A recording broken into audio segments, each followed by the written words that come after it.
Thank you, Mr. Doing all right? I want to say good afternoon, everyone, and welcome you to the Tuesday, February 11th, 2025, 1:30 p.m. Continuation of the pretrial motions in the Ginger Land Van Buren versus Affinity Lifestyles matter. Let's go ahead and set forth our appearances. We'll start first with the plaintiff, then we'll move to the defense. Senator Wilkin for plaintiff. Robert A. Dick, plaintiff, Sheriff. Good morning, Your Honor. Teddy Parker on behalf of the plaintiff. Good afternoon, Your Honor. Eric Pepperman for plaintiffs. Brianna Spitzler for plaintiffs. Brad Johnson and Tyler Watson and Michael Esposito on behalf of the defendants, Your Honor.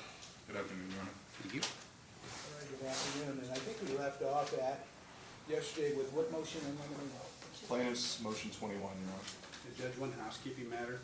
We heard our motion number 6 yesterday. That had two parts with regards to Dr. Robbins. And the second part was still outstanding, which was whether he could flip-flop on his opinion. I've decided to withdraw our request on that. We'll just handle it during cross-examination. So there's no need for the court to do anything further on that. You got that, Tori? One second. It was motion limiting number 6. The first part was granted, the second part was still pending. Under advisement, Yeah, so so- it's withdrawn. We have withdrawn the second part, okay? I understand. And so it's my recollection, we were continuing with which motion again was that?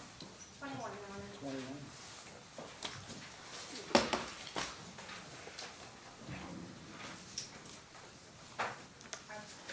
Yeah, Your Honor, would you prefer that we start the motion over, or should we just jump right into the I'll just opposition? jump in where we left off. Perfect.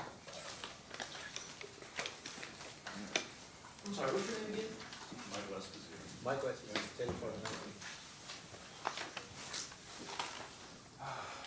So, Your Honor, opposing counsel got up yesterday and very quickly reminded the court that you had granted this motion in the past, there should be no different issues, and it should be summarily granted again. Opposing counsel then brought up this court's minute order, and I think that's really the place to start here. I examined the case law underlying this particular issue, and I think this is the only reason I'm going into this, Your Honor, is because I think it's important as to several of the motions that are coming up where plaintiffs' counsels are attempting to either preclude or pre-admit evidence based on this idea of prior and subsequent incidences. Now, in this particular case, Your Honor, they have argued, and it appears from the minute order the court has adopted, a standard that relies upon a similar incident test as opposed to what the Nevada Supreme Court has referred to as a substantially similar incident test. Now, I thought in my minute order at the very end, I said substantial. let me pull that up, Your Honor. Didn't I?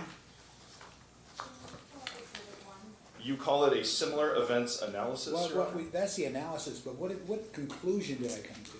We're pulling it up right now, Your Honor. on Thank the you. screen.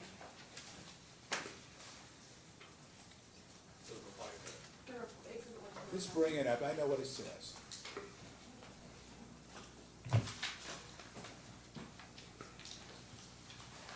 Your Honor, may I leave for a moment?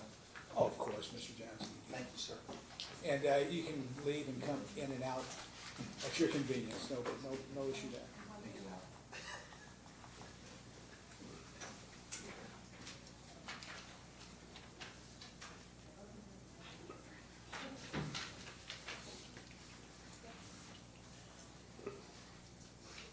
Substantially similar for the purposes of products liability. And in this particular instance, yes, that is what the order says. What we're going off of here, unfortunately, is the quote-unquote more liberal standard that's set forth in the plaintiff's motion in limine. And that is what opposing counsel asked. I mean, us to do. ultimately, what did I decide? Well, that's And I the didn't question. even have, well, no, there's no question, I can read it, I'll tell you what I decided, what I said right there. Further upon review, the court finds that the similar events at issue are substantially similar for the purposes of products liability. And I put that in there for a reason. That's what it says, right? Well, if Your Honor, if that's the case, then there is a secondary issue that I need to address. Okay, well, address whatever issues, but my minute order is pretty, it's not just granted, denied, that's what it says. And here's my point, and understand this is products liability, a defective product can be dangerous. We're not dealing with issues of notice and all those types of things you see in historically in tort cases. negligence case, this is a products case. And here's my point, and this is very important. What is hydrazine? It's a poison, it's a carcinogen. That's what it is. Shouldn't be in products at all. And in fact, it's such a dangerous product, there was no testing done on humans. Right? There was no testing done on humans. This stuff should not, they use it in rocket fuel, it's used in pesticides, things like that. It shouldn't be there. And my point is this, it's such a dangerous product from a human perspective or from an animal perspective. Once it's my recollection, and I remember this case, although, how long has it been? A few months, Your Honor. No, since the last trial. Mr. Kemp? Approximately 3.5, 4 months. No, not in, I'm talking about in this courtroom. When did we try that case, Mr. Kemp? October? We finished in October. Okay. But anyway, go ahead, sir. Thank you, Your Honor. Your Honor, one of the key issues here with the customer complaints specifically, and I think some of the other documents, is there's a distinct difference in the type of evidence that's being asked to be pre-admitted here. The fact is, in Krause, in Guinness, in Andrews, the court were considering documents that had a foundation where the parties could actually do an investigation, cross-examine a witness.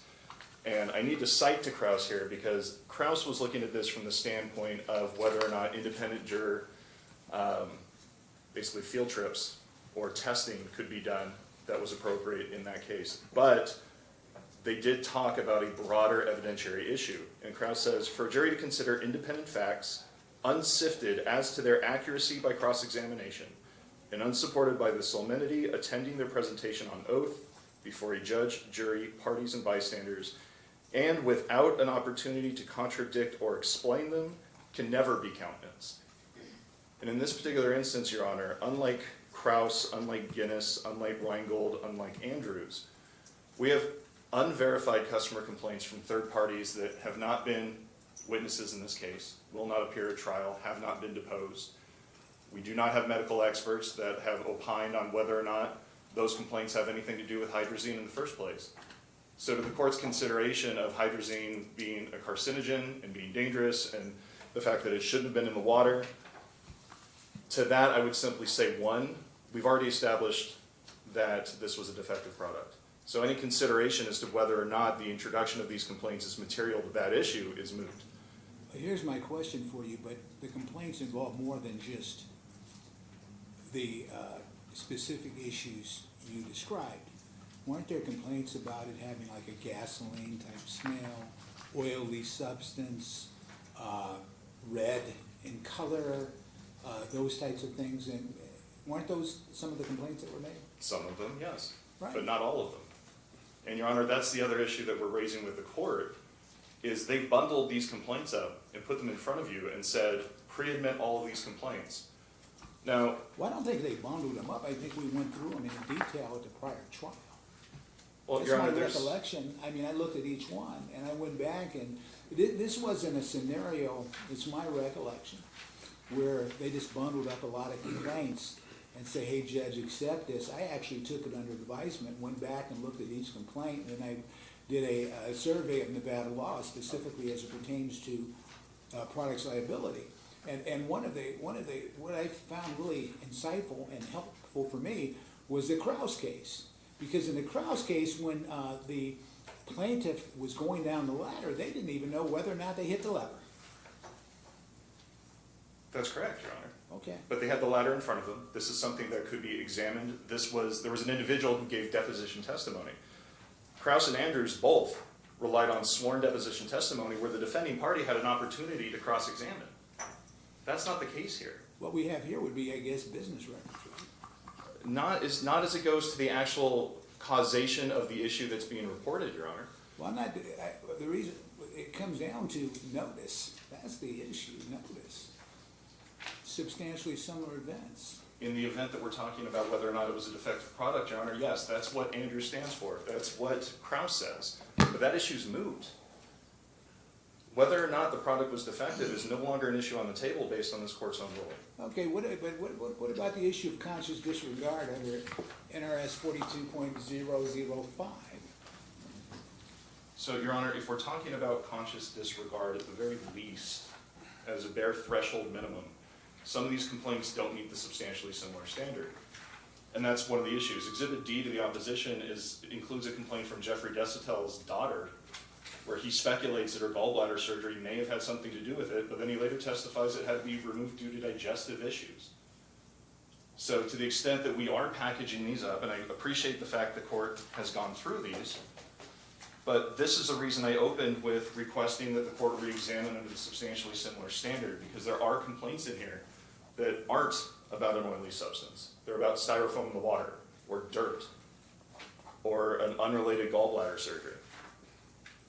So to a certain extent, these complaints are going to be aggregated. The total number is going to be given to the jury. The reason I say that, this kind of sounds like red flags. Countrywide, right? Isn't that what the Supreme Court talked about in Countrywide, red flags? So, Your Honor, if the testimony is with regards to the dirt in the water, or styrofoam, or something along those lines, I don't know that that meets the red flag standard under Countrywide because it's not sufficiently related. If we're talking about notice, and we're talking about a company who had testified that they were identifying either manufacturing problems in another plant, or issues with distribution, then this becomes a question of, okay, well, this really does need to be tried or examined, or at the very least, there had to have been a deposition where Real Water had the opportunity to obtain its own testimony so it could distinguish these events. Here's the problem there, because your argument is being used. Real Water's failure to conduct an appropriate investigation, you're attempting to use as a shield right now to prevent a determination by a jury, specifically related to punitive damages for a reckless disregard or conscious disregard jury instruction. Because your client got the complaints, right? And they decided to ignore the complaints. So now you're saying, look, Judge, there's not a foundation for this. Now, well, and so we should get a pass. That's basically what it is. But there were a lot of complaints involving the manufacturing process. And it goes to the very heart of specifically what happened here. And for example, we can follow the restatement second of torts 402A and a consumer expectation test. Consumers don't expect to have all this stuff in drinkable water when they buy bottled water from this store. They expect unadulterated, pure drinking water. That's what they expect. Of course. And Your Honor, to that point, and I appreciate Your Honor's point, but I will respectfully represent that I am not asking this court to determine that these are out. In Gallagher, the court denied a motion to exclude these complaints, and that's not the opposition. That's not what we're positioning ourselves to do here. What we're asking the court to do is simply not pre-admit them. If there's appropriate relevancy, if there's an appropriate foundation laid, then that gets addressed by the court at trial. But Krause, Andrews, Rheingold, Guinness, all of these cases go out of their way to say the purpose of why this particular subsequent or prior incident is being introduced is material. That's why in one of the cases they distinguish between prior incidences for notice purposes and subsequent incidences as far as the purpose of the introduction goes. So all we're asking, Your Honor, and I understand the court has ruled on this in the past, both in Gallagher as to exclusion and in Brown as to be pre-admitting. In this particular case, with these particular plaintiffs, Your Honor, we would simply ask that they don't be pre-admitted and that they be addressed just like any other evidence at trial. I understand. Thank you, Your Honor. I think that brought out a really good point, because basically what's going on and what I'm being requested to do is based upon the failure of the product manufacturer to investigate these complaints, now they should be used as a shield. Exactly, Your Honor. There is no case law that suggests in any way, shape, or form that many trials have to be done in any capacity as to any of this. Further, just to correct a couple things, the long quote that council provided as to Cross was actually in the jury experiment section, not under the similar accidents section where the court actually analyzed the similar accidents portion. Well, the reason why I found Kraus so compelling is the Exactly. fact that, you know why, is because he or she went down the ladder, and they don't Exactly. even know if they hit that lever or not. Exactly. Bloomquist was injured as he descended the ladder, and although he did not state he actually touched the release, the jury could reasonably draw this inference, unquote. Exactly, Your Honor. That's why I just wanted to correct that little bit. Counsel also seemingly suggested that, again, the same thing to your point of, we have to have many trials on all this stuff for the foundation, suggesting that depositions with her. Well, in the Guinness, which we have right here as well, did repair orders and other customer complaints. Those weren't depositions. There's no requirement that that has to happen. Medical experts aren't needed to do these specific things. It's not for medical causation, it's for notice of the potential manufacturing defect. And that's exactly what this is, it's notice. And that's, what was kind of ignored is, oh, design defect, but no, notice, it goes to the heart of notice. And these are all prior customer complaints. Exhibit 1 is what we're seeking to pre-admit. Those are the 20 complaints that you've already reviewed. They're all prior, and they're exactly substantially similar than what is here. They all signal notice to the manufacturing company that they had extreme red flags and manufacturing defects.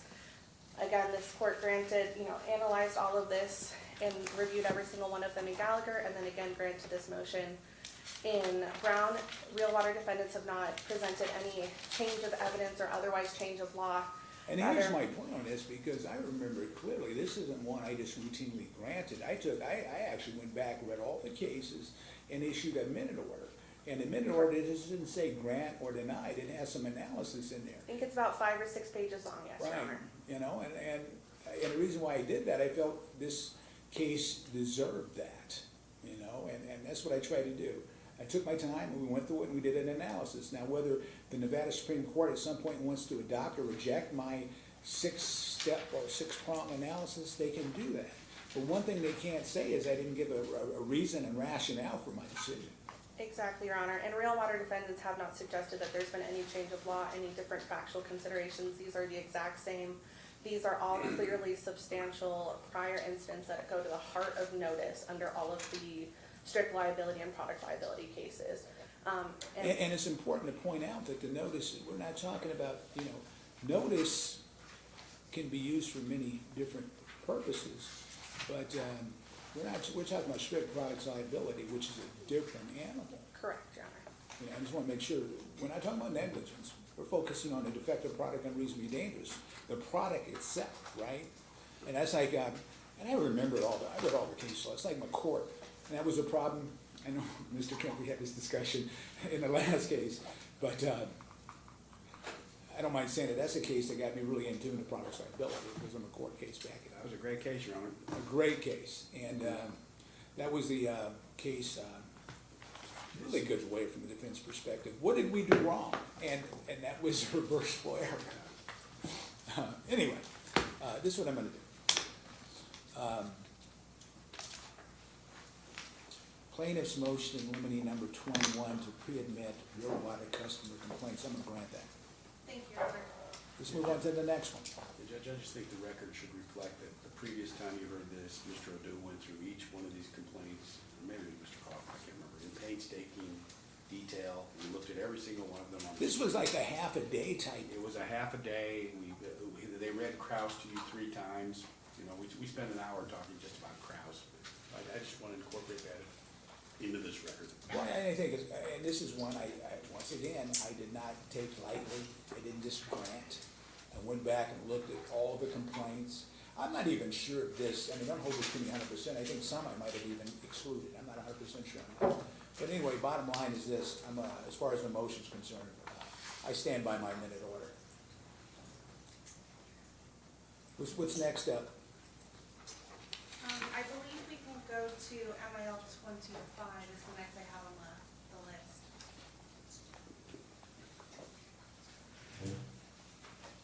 All right, and that's plaintiff's motion in limine Number 25 is include argument and evidence as to unrelated references in plaintiff's medical records. Is that it?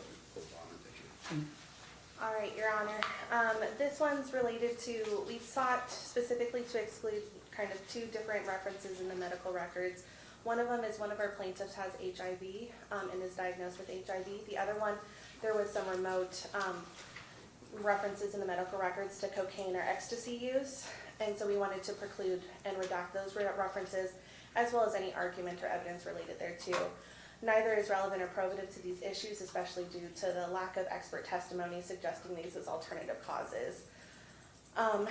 Real Water didn't really say anything except that this goes to credibility. As we know, and Your Honor kind of decided similar styled motions in the last case, but Nevada case law such as Holder and LVMPD cited.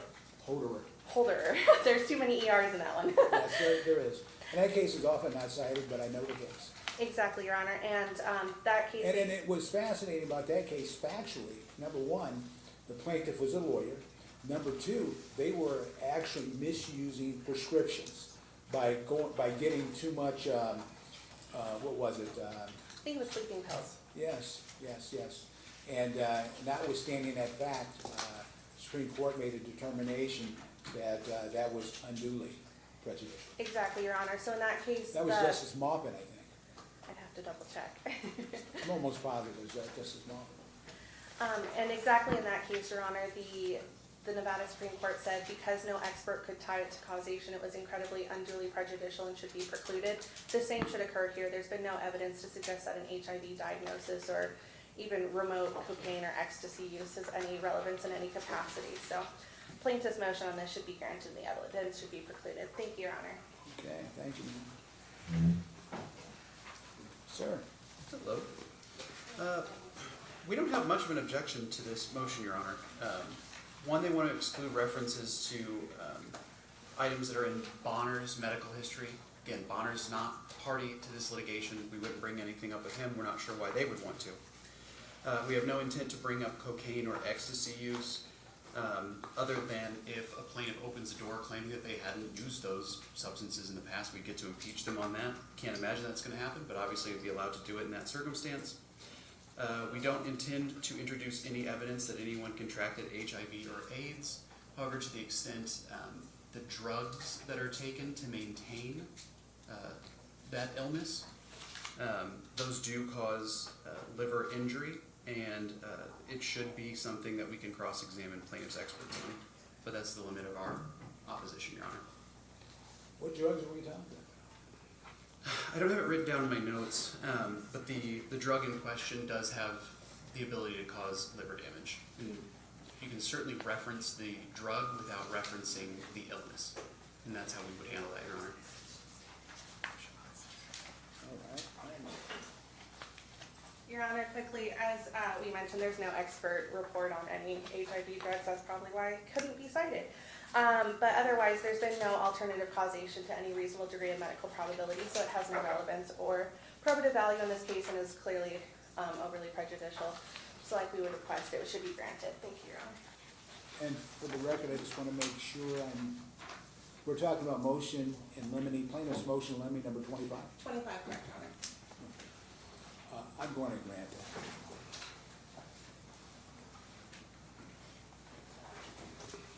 What's next? Plaintiff's motion voting number 29.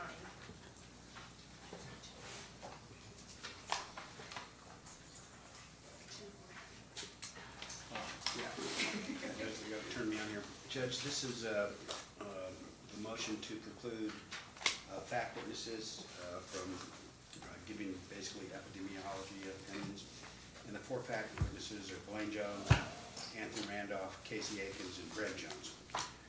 And the grounds are pretty simple. First of all, epidemiology wouldn't be relevant now because causation has already been decided.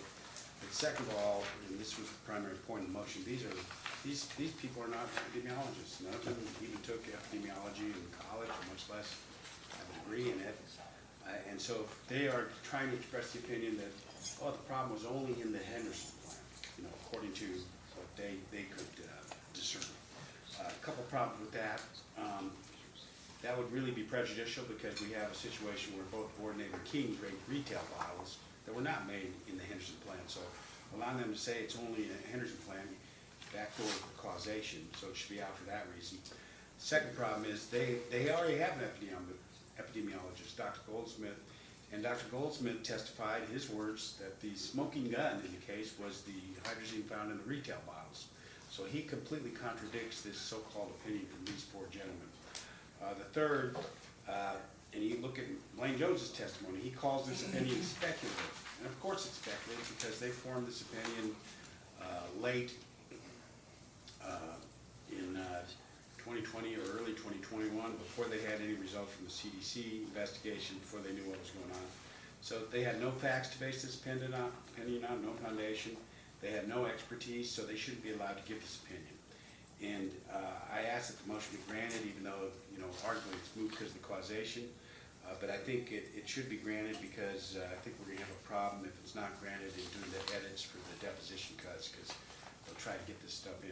And this was previously granted for the same reasons I've indicated in both the prior cases, Your Honor. Your Honor, can you hear me from here? Oh, I sure can. Beautiful, okay. So, Your Honor, this isn't about causation at this point. These are lay witnesses providing their understanding of what happened. They're lay witnesses talking about their investigation. We've been talking about notice for 2 days. And if this testimony is relevant to show what they knew, when they knew it, where they thought the problem was, and use this as a rationale for how they went about their investigation and any possible testing, the jury needs to be able to hear what their mindset was at the onset.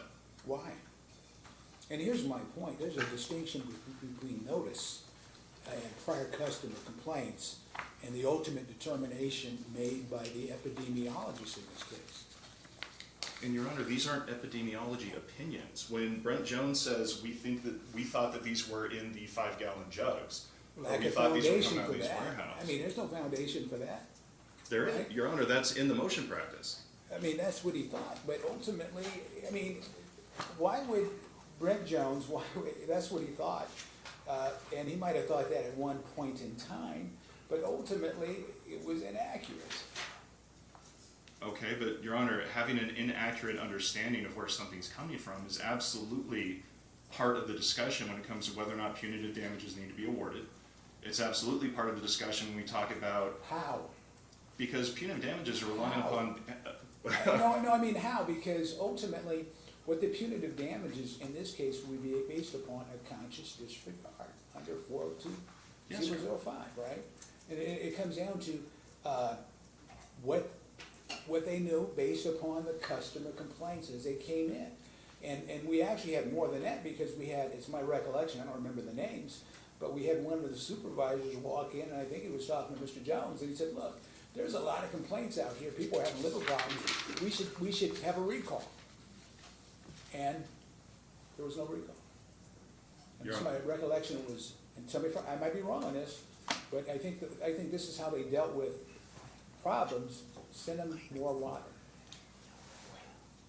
Your Honor, respectfully, the phrase conscious disregard starts with the word conscious. The word conscious implies or actually means that they have to have actually thought about what they were disregarding. They have to have knowingly disregarded or grossly negligently, I guess, in certain standards. But the fact is, Well, this no. this is that Wait. wrong. I just want you to get the law right. Gross negligence is not enough. That's Fair enough. countrywide. Fair enough. Right? That's footnote 51 or 52. And that was an aside, Your Honor. If we're talking about Right? conscious I mean, disregard, look it up. I just want to tell everybody, I read these cases. I think it's 51 or 52 footnote. Take a look at it. so let's strike that, Your Honor, and go with the higher standard. Let's go with the higher standard. You're talking about conscious disregard. You're talking about what they knew, when they should have tested, what they should have tested. If we're talking about whether or not they disregarded these customer complaints, and we've decided that, apparently as the court believes that they should have done non-targeted testing because of the contents of these complaints, you cannot have that discussion in full without being able to ask these witnesses, where did you think the problem was? Where do you think the problem originated? What did that cause you to do?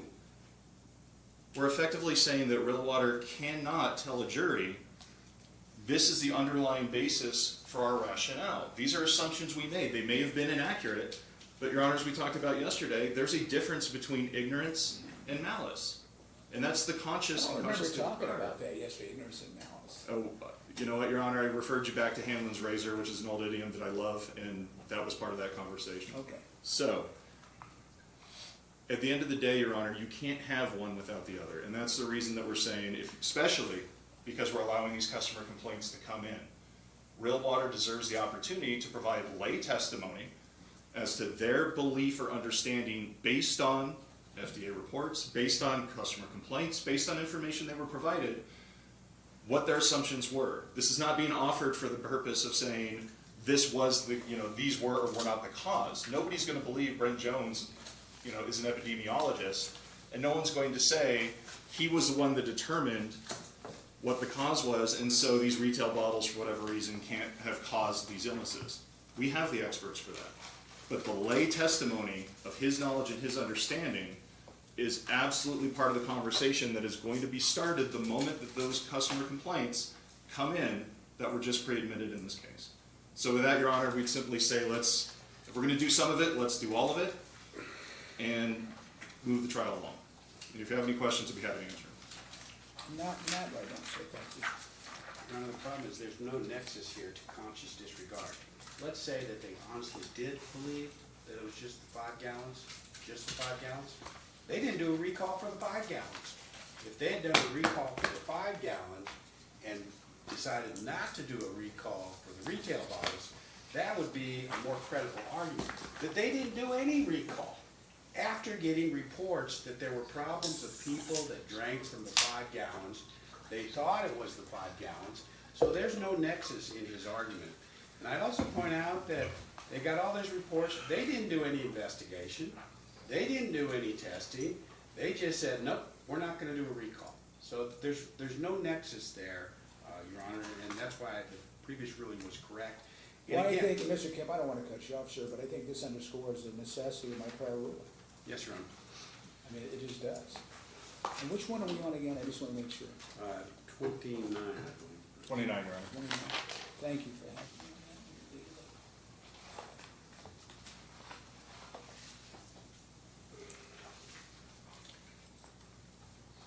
Okay, this motion to eliminate to number 29 to preclude defendants from soliciting expert opinions from lay witnesses, e.g.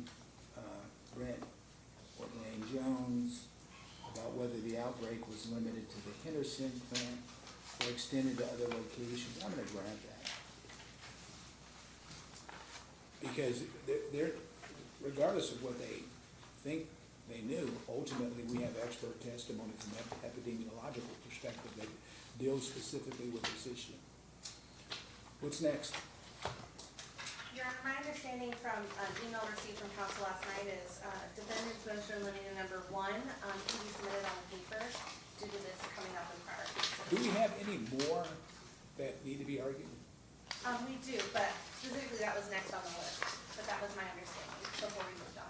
I mean, we were given a list of what can be submitted on the vote, on the. And that one was to be argued, but now it can be submitted. Okay, so number 1, we go to, make a note of that, Tori. Absolutely.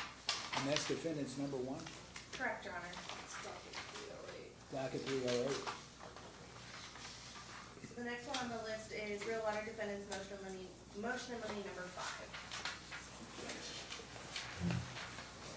Thank you, Your Honor. You're welcome, sir. And this motion is, has largely been covered yesterday. This is relating simply to the status of Mr. Jones as a litigant. We would ask that the court take judicial notice of that complaint. It's well-established principle that a court can take judicial notice of a document filed in another court. Just establish the fact of that litigation and the related filing, and that's the In Re Americo case 127 NEV 196.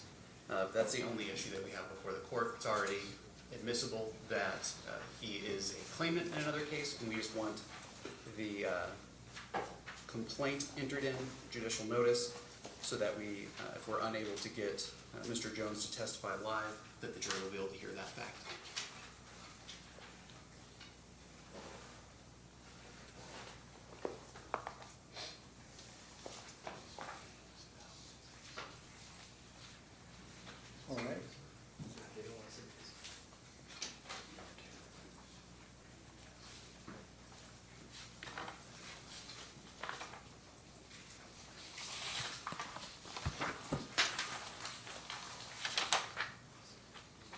Judge, I just want to be clear about what's at issue here.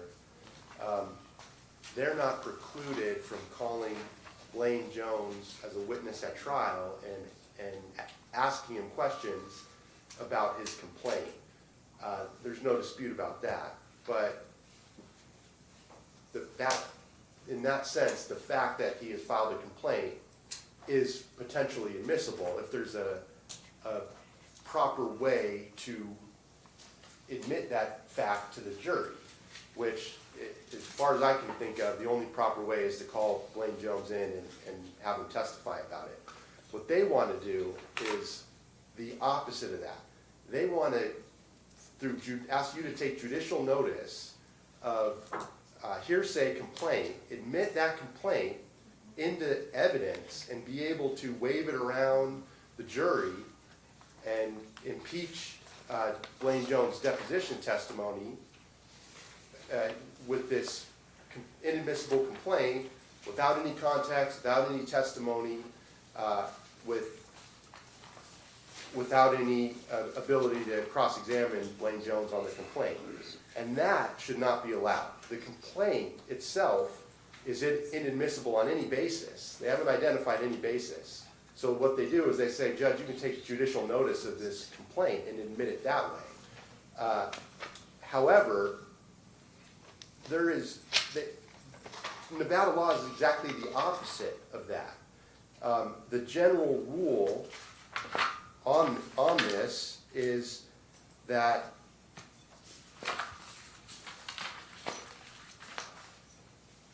and I'll quote, this is from the Mack v. Estate of Mack case, as a general rule, Nevada courts will not take judicial notice of records in another indifferent case, even though the cases are connected.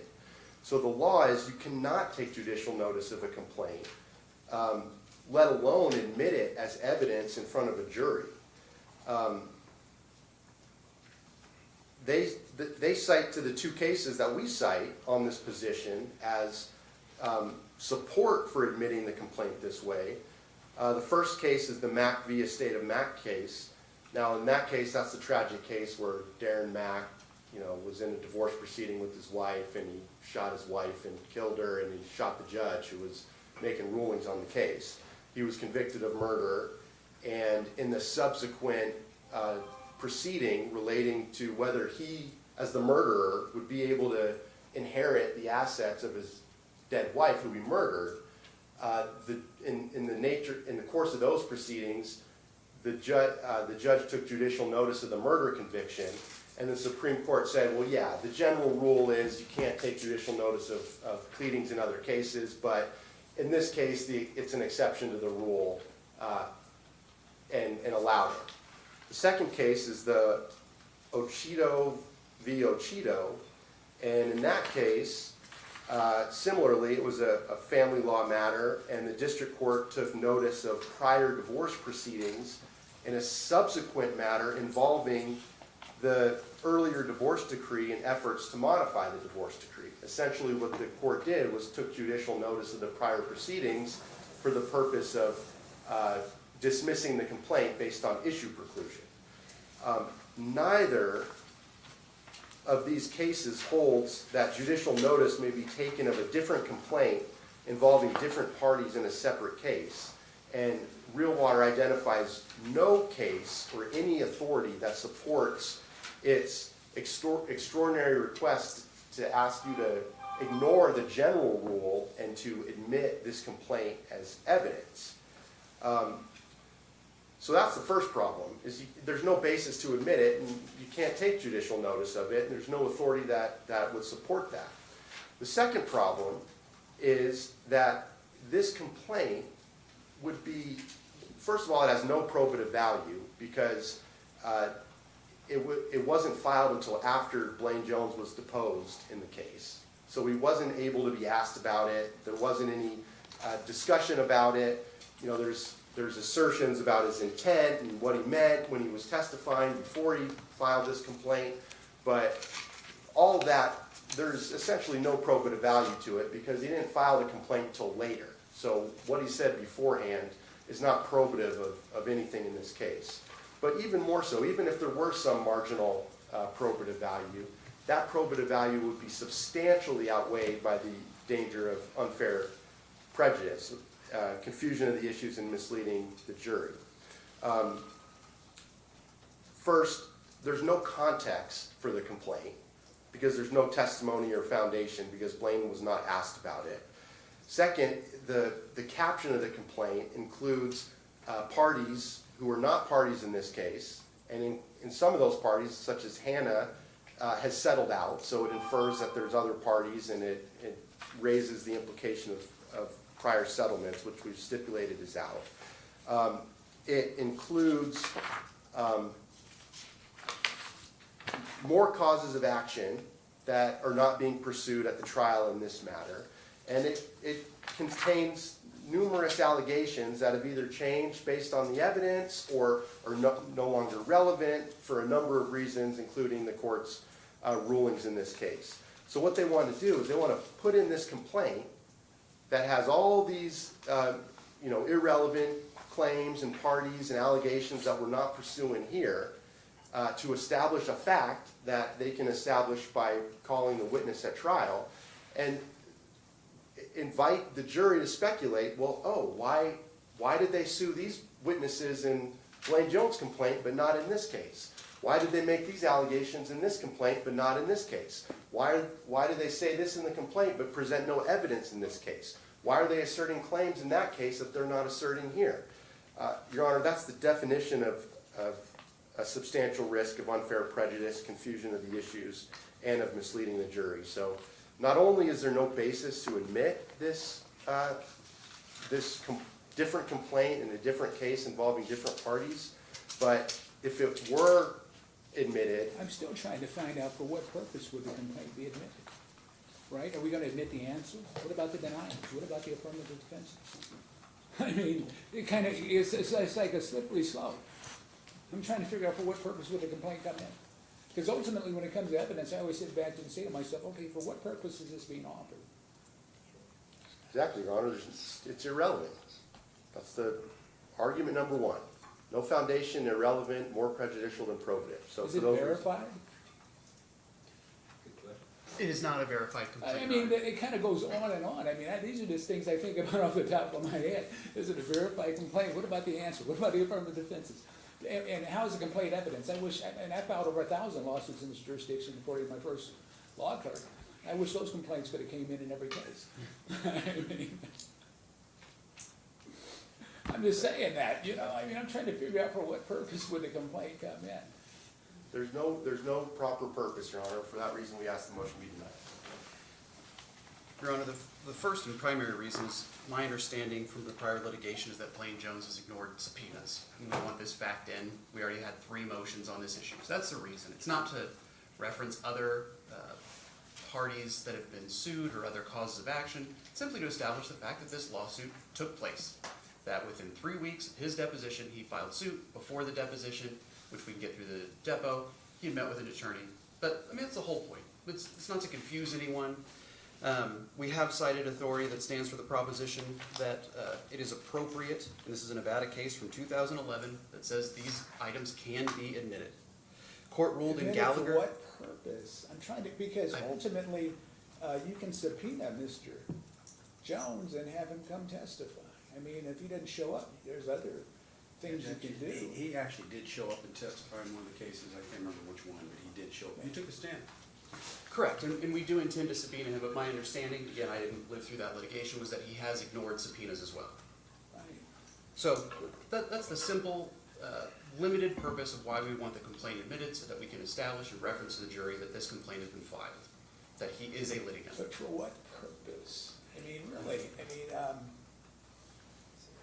Your Honor, you have an order from the Gallagher case saying that his status as a litigant is probative. You have a ruling from the Gallagher case saying that... Maybe you can ask for additional relief, but I can't see how the complaint can come in. Because, I mean, number one, it's not a verified complaint, right? Is it? It's not, and it doesn't need to be, Your Honor. Well, I mean, if you want to use it in the manner you want to use it, I think potentially it would have to be verified. Just as important, there's nothing set forth in the complaint but allegations.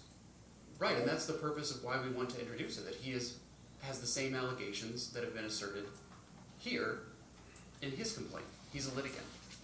Yeah, I understand that, but they're nothing but allegations. And if you need assistance in making sure he attends a trial, do whatever you think you have to do under the rules. And the court can help you in that regard. I mean, but I just don't see how the complaint comes in, how we pre-admit the complaint in front of the jury, and so on and so on. I just don't. And that just opens up the door to a lot of different things. Because you're asking for much more than he was a litigant. You're asking for the complaint to be admitted, right? And then the jury reads it, and they think all these specific issues are true. And just as important too, there's no answer, and I'm quite sure, Mr. O'Doul would have found the answer, right? Yes, he filed the answer. Yeah. My point is, I'm quite sure he denied all the factual allegations set forth in the complaint. But anyway, I'm not gonna pre-admit the complaint. Thank you, Your Honor. You're welcome, sir. Denied. What's the next one? I believe it's real water motion limine number 6. Number 6. What's number 6? Who's got that one? To preclude plaintiff's counsel from expressing persona opinions regarding culpability, making gold rule arguments, and other attorney misconduct. Want to submit that one on the briefs? Sure, Your Honor. What is it? Wait. I don't even know if I want to. Which one is this number 6? We tried. Come on, Brad. Which one is this? Which one is this number 6? Number 6, Your Honor. Number 6.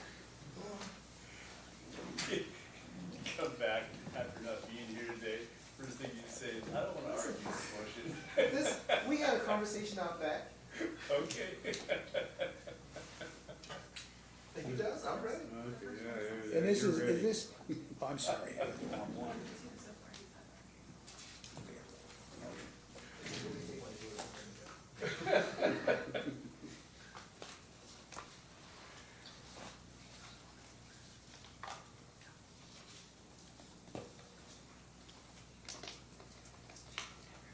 Just wanted to follow the law. Yeah. This is a follow the law. I was getting ready to That's what I say. said, we can submit that one on the Well, brief. wait a minute, Your Honor. If that's the way it's gonna be, then I do wanna make a record. And I just want to. Because it isn't a follow the law motion, because that would be a stupid motion, wouldn't it? I've been told that numerous times that they realize in our opinion, and we've laid out numerous examples, we don't have to get into it in open court, numerous examples how the law wasn't followed in the context of arguments that were made in prior trials. I've laid them out repeatedly, over and over. Wait. Let me get there. Sure you want to submit this on the briefs, huh? It ain't a follow the law motion. At least take your binder up there then. Don't go without the binder. Now we gotta go.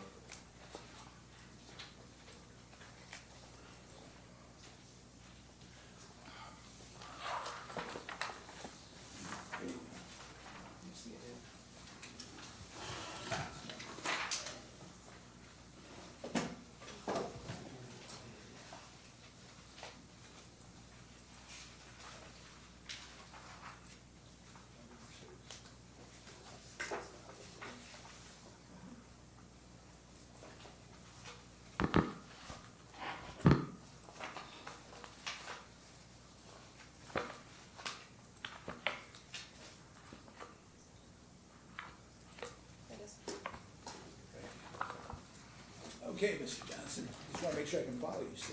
That's And okay, for- Your For Honor. the record,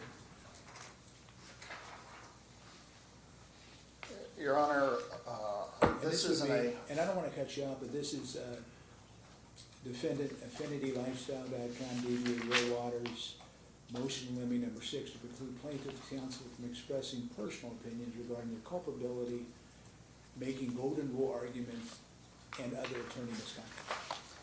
right, I would not follow the law if I felt it had been followed previously. Now, if there's not an objection made, I guess it's a free-for-all, but we've gone through the record carefully, Your Honor, and the record, it's not a, hey, make them follow the law, Your Honor. It's the, here are specific examples that we don't want to happen as a prophylactic measure, that if it happens again, it's a violation of the follow the law motion in limine that was granted by this court. So, if Well, this, first of all, here's the first question.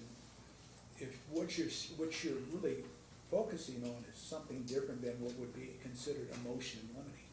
Because motions in limine deal specifically with two issues. One, to exclude and or pre-admit evidence.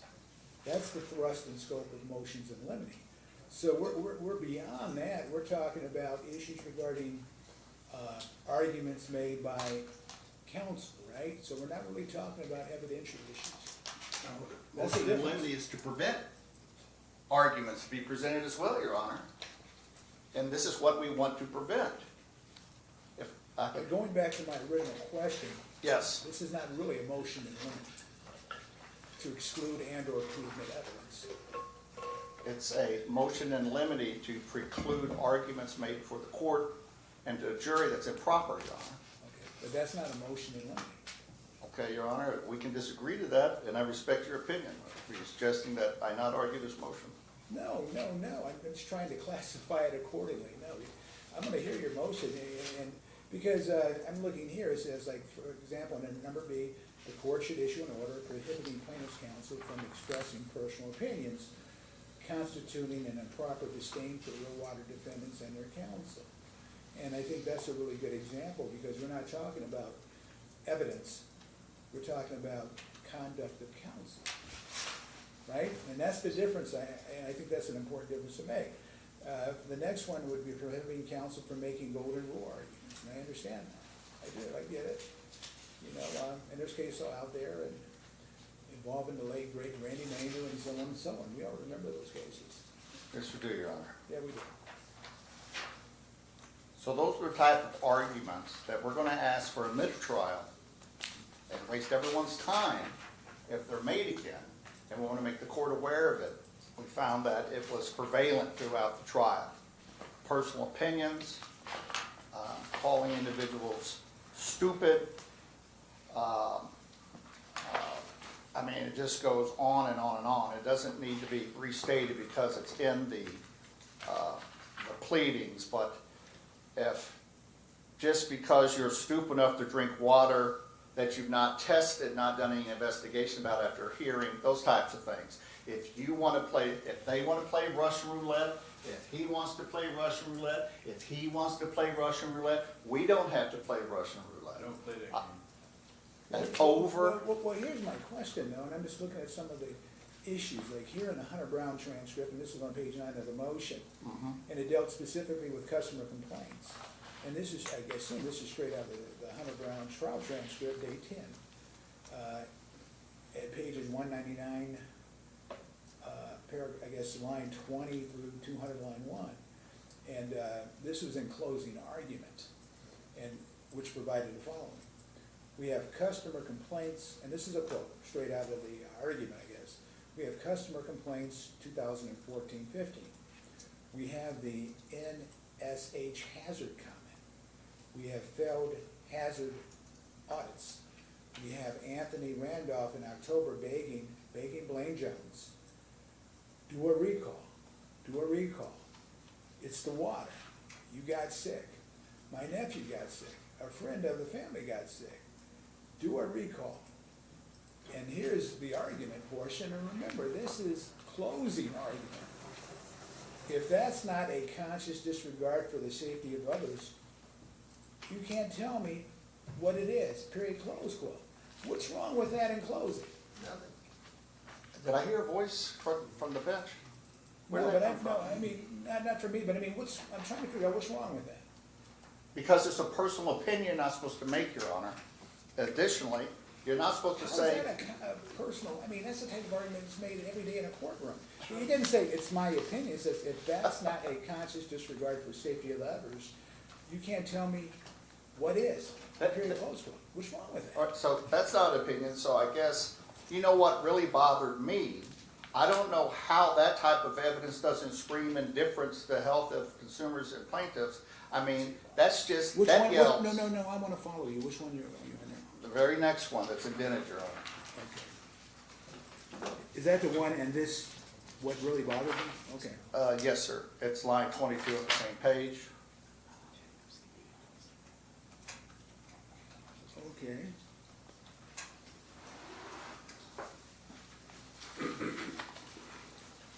And I just want to make sure we have context, and that's the next paragraph. And this is what really bothered me, period. While on recall, real water is still being sold through other online retailers. 5 months ago, without a recall, the product is still on the market. People are obviously still getting sick. I don't know how that type of evidence doesn't scream indifference to the health of consumers and the public. I mean, that's what it tells you, period, close quote. It's right out there. So you're just saying, look, Judge, that's somehow a violation of Ryoshi or a violation of Flick versus DeJesus or something like that. I'm just trying to figure it out. Your Honor, it's the account. That is an opinion provided by counsel as to the merits of evidence. Here's what I think. I don't understand how this happens. It strikes me as odd. I struggle with this. That's another thing that confuses me. I've always struggled with that concept. It's throughout. We're not asking for a mistrial in another case. In this case, I don't want one in this case. Now, if the court's going to say these types of arguments, as I see as they're inappropriate, the court feels that they are appropriate, then I want to know if I'm going to be able to make them.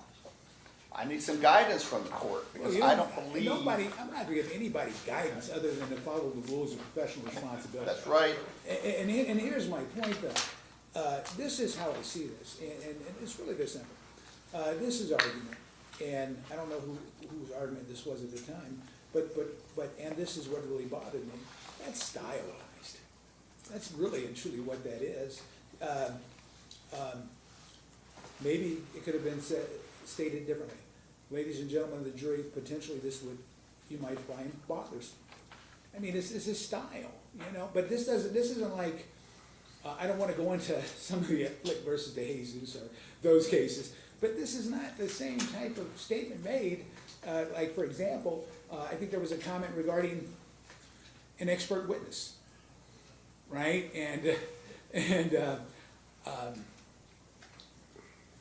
Hired gun from hot tub country. Something like that. Thank you. That's a direct quote. Yes.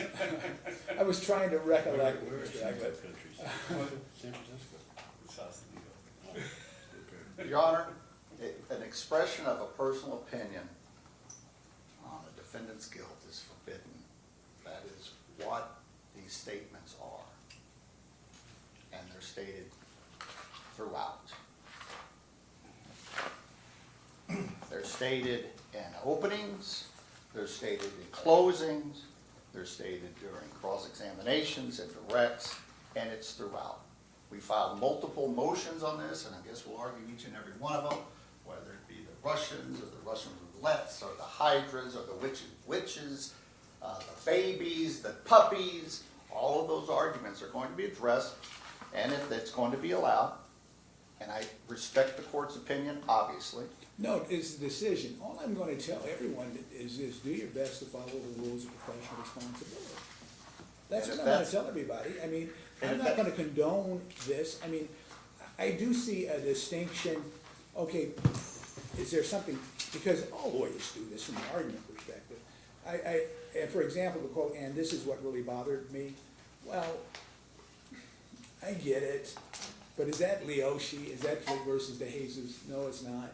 But my point is this, I'm going to tell everyone, do your best to follow the rules of professional responsibility. So will you grant my motion, Your Honor? It's not a motion in limine. No, I'm not going to grant this motion. Thank you.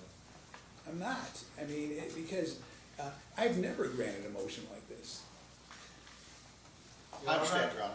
Given that, I'm not gonna argue. I mean, it's not. I wanted to, but No, but my point is this. I mean, we have highly skilled lawyers in this courtroom. Just follow the rules of professional responsibility. If something comes up, object. That's all. You know, I'm easy to object in front of, and I try to be very benign. And I'm always very concerned in front of a jury. right? I never ask questions, right? I just sit back and I don't comment on the evidence. I don't underscore anything. I don't say this is important. I will rule, I will sustain or overrule the objection. I might have discussion sidebar, and I'll tell you what I think, but I never let anyone look bad in front of the jury, ever. Because that's important, it really is. And if I sustain or overrule an objection, I'm not like the umpire that, puts on a show and calling somebody out. I don't do that. Very benign.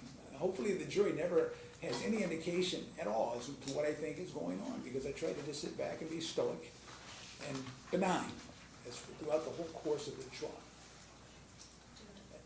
And just as important, I don't think I've ever asked a question in 19 years on the bench in a jury trial. In a bench trial, I ask a lot of questions because I'm the fact finder, right? But in a bench trial, I don't think I've ever asked a question.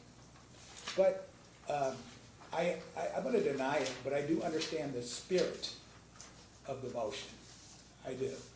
And you can put that in the order. We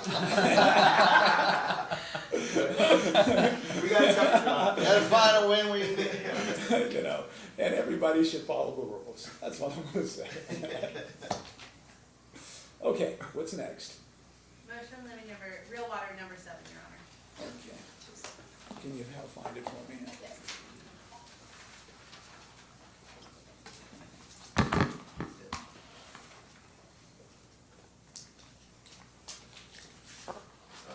Brad, I'm gonna offer one time, you put this on the brief. Sure. That's yours? If mine too. Oh, man. Ted, Listen, we had a conversation outside.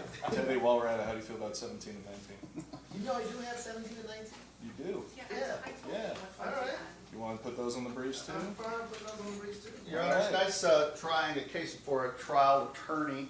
I apologize for our banter out here, but this is, you can review it and rule on the papers, Your Honor. I think it's pretty succinct. Having me regurgitate it would be more annoying than it's worth. Which one is that? This is the financial records. This has been ruled upon on 3 prior times. Okay. We just asked the court to do the same. Do we have any more we need to argue? And we're just going down the list. I mean, have we covered the high points of all? Because I'm looking at it through this lens. And, for example, we do have a matrix, and I don't mind making copies of this, but I would like to know specifically, just to make sure there's no mistakes from my perspective, that, for example, if I ruled on something, I would like to know the name of the motion and, more importantly, the docket from the prior proceeding, right? So I can go back and look. So, Your Honor, the last one, which was real water motion limine number 7, that one was ruled upon in the last case by you, and was also ruled upon by Judge Hardy as well. Both.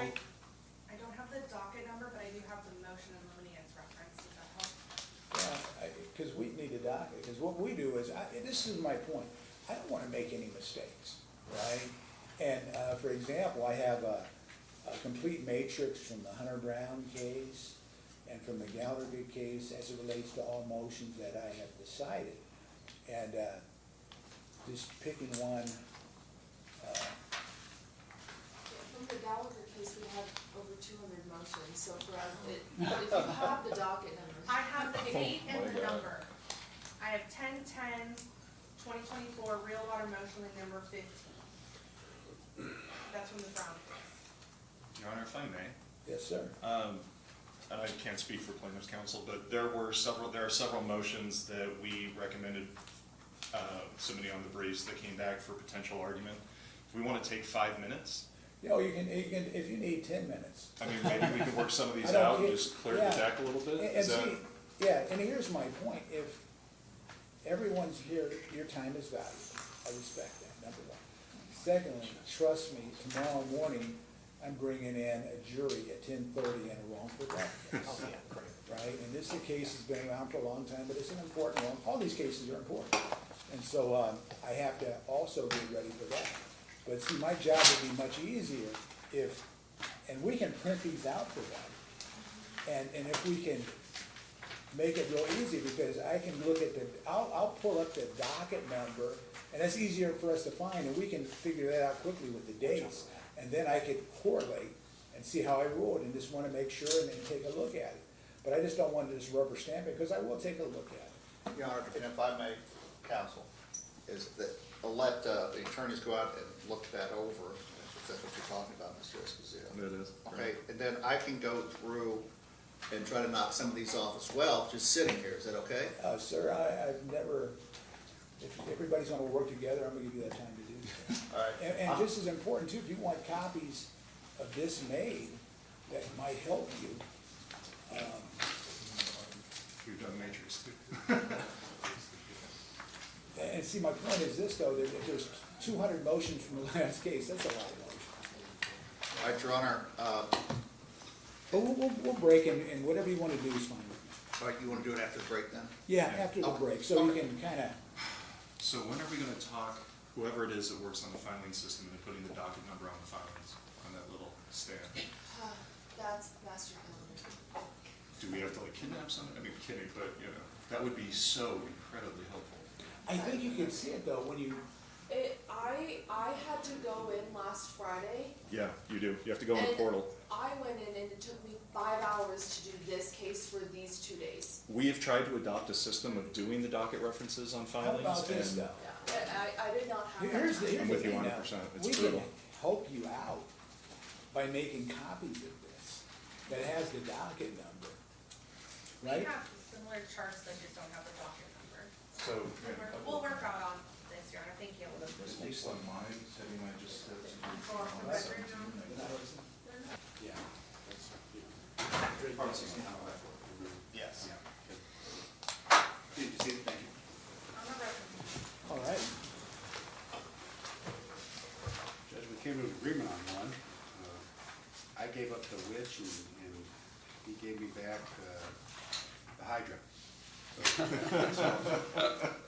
that solves, And you know why that is, Your Honor? Why is it? Because Mr. Kemp realized that nowadays the Wicked Witch of the East, or whatever her name is the good guy. that's right. Right, so he didn't want that to come out. Yeah, it's a great analogy, it's just too complicated. So, that would be number, what now? Do you have the number down? That would be the Joinders to Nevada beverage number 6. Do we have docket number? I'm trying to find it, I'm sorry. Oh, that's docket number 320. Right. And so what are we doing with 320, Mr. Kemp? Hydra's in, Wicked Witch is out. So we can use. Yeah, so Yeah. it's granted part denied part. Granted to the extent it excludes the witch, denied to the extent it excludes the hydra. Do you understand that? Or denied part via stip. Trying to think, you know, she's the most important person when it comes to making the record, right? Because she's gonna enter her minutes, so I just wanna make sure she's told. And then, Your Honor, we did come to several agreements on what can be submitted on the papers. Just give me 1 second. No worries. Whenever you're ready, Ms. Bird. I'll let you know.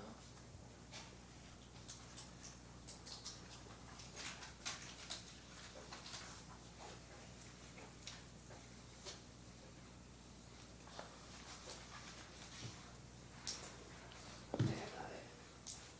Alright, so being submitted on the papers would be real water motion limiting number 8, which is docket 274.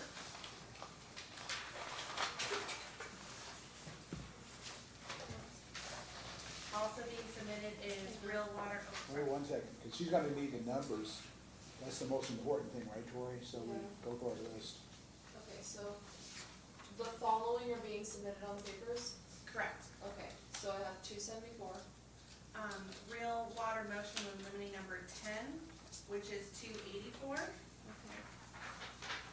We've got real water motion and limiting 13, which is 278. Okay. We have real water motion and limiting number 16, which is 281. Okay. We have motion in limine number 17, which is 282. Okay.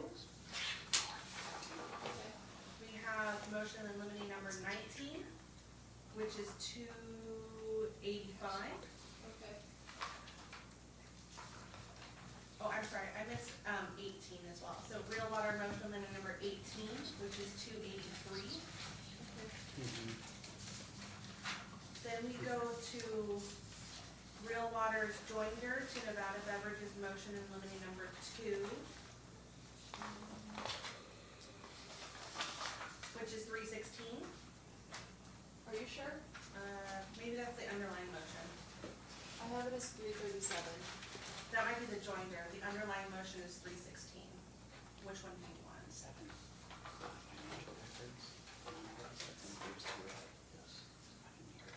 I'm not sure, Okay.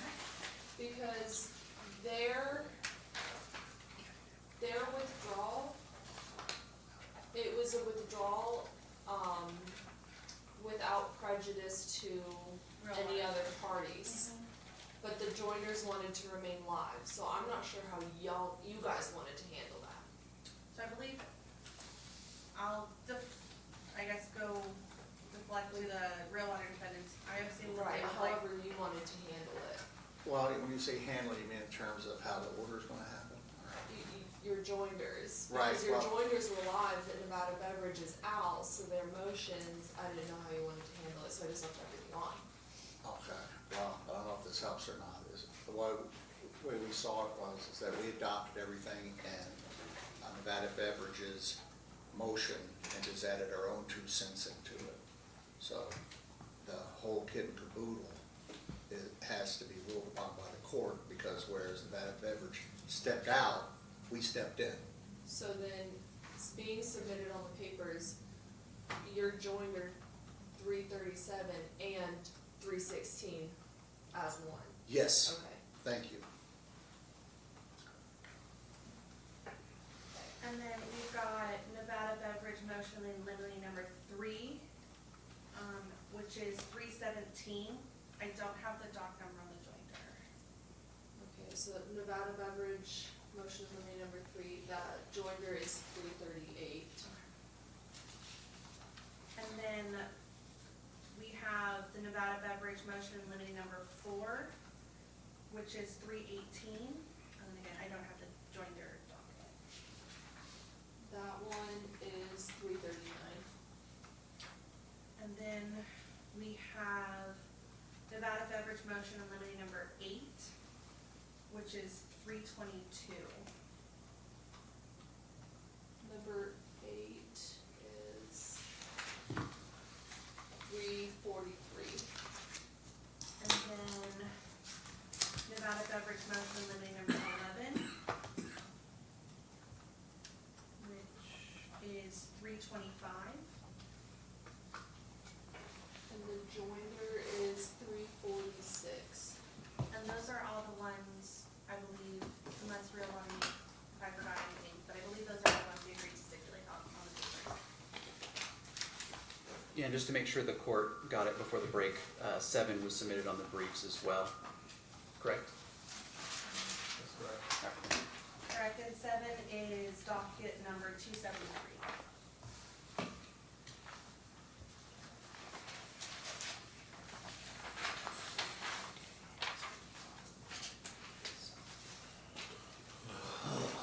So where that leaves us is we're gonna argue real water defendants motion limit number 12 right now. All right.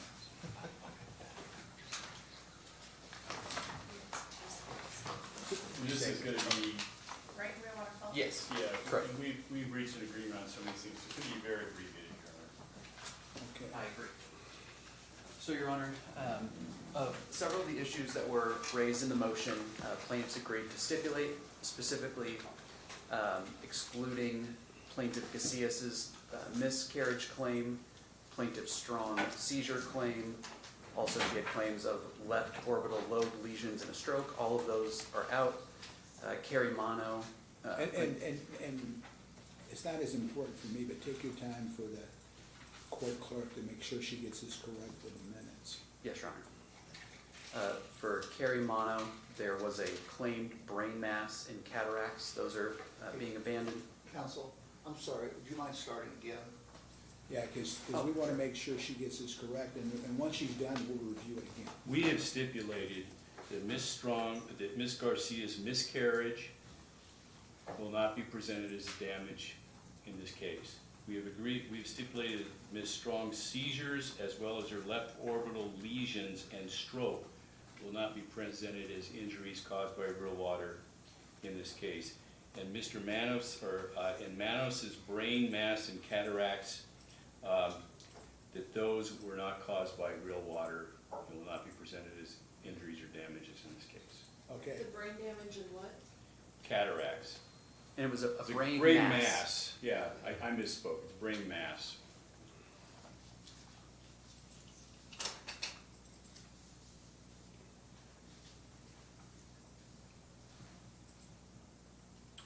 And I think, Your Honor, we reached an agreement that Ms. King's myasthenia gravis has already been ruled on by the court as causally related pursuant to Dr. Hudson, Dr. Hirschfield's testimony, and defendants have agreed to drop that argument here today on that issue. And I think it just leaves Ms. Diaz's neuropathy to talk about. That's correct. okay, and before we hop into that, Tori, we're gonna make sure we got this right. Good idea. Take So your time. essentially everything's stipulated to except for Ms. Diaz's neuropathy. Well, three plaintiffs, that stuff stipulated out. One plaintiff, it's essentially stipulated in because it was already ruled on, and that's Ms. King with her respect to her myasthenia gravis, the MG. Yeah, based on the court's prior ruling, that argument. I get that. Yeah. You wanna go over it? Go ahead and read it, that's the only way you can get it right. Okay. She's gonna read it, just to make sure. 'cause- Okay. I have that Ms. Garcia's miscarriage and stroke will not be presented. Mr. Manos's brain mass and cataracts are out. And Ms. Diaz's neuropathy is what's left. Sorry, I gotta clarify a few of those. So, That's okay, we just wanna, Yeah, it's strong seizures and left orbital lobe lesions and stroke. It's Garcia's miscarriage, and it's Manos's brain mass and cataracts. we're gonna take our time, cause she's not a stenographer. Understood, Judge. Okay, Ms. Garcia's miscarriage, Strong's stroke, Strong's seizures, yes, stroke too, with seizures, left orbital lobe lesions and stroke.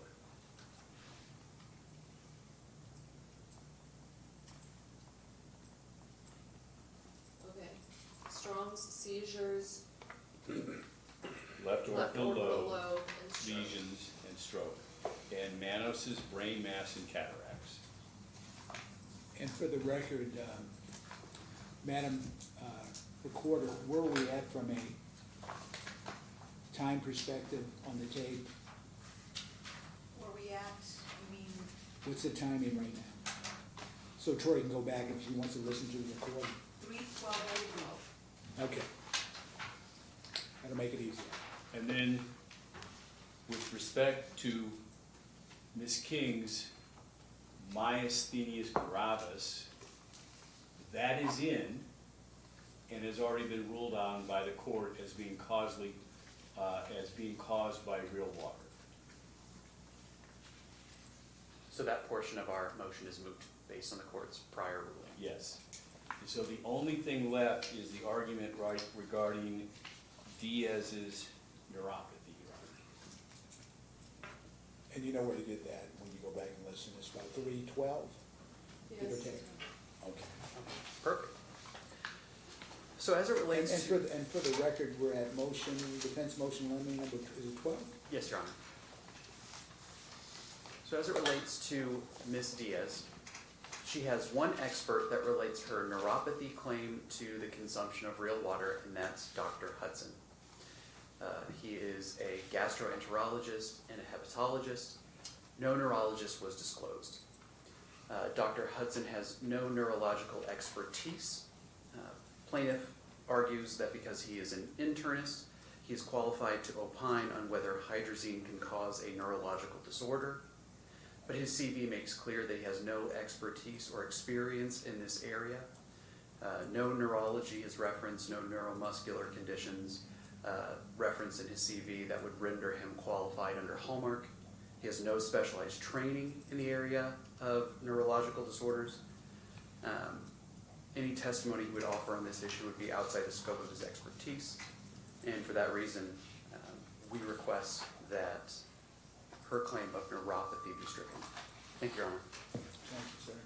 And I would just say, Your Honor, that first of all, Dr. Hudson is highly qualified, and I'm not going to go through all his qualifications, but he has treated many, many liver damage patients over his career and seen all kinds of different injuries from that, and one of them can be neuropathy.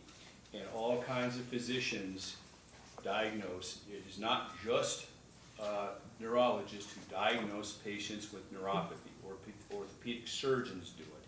Pain, I've had them in your department in many cases I've tried in front of you.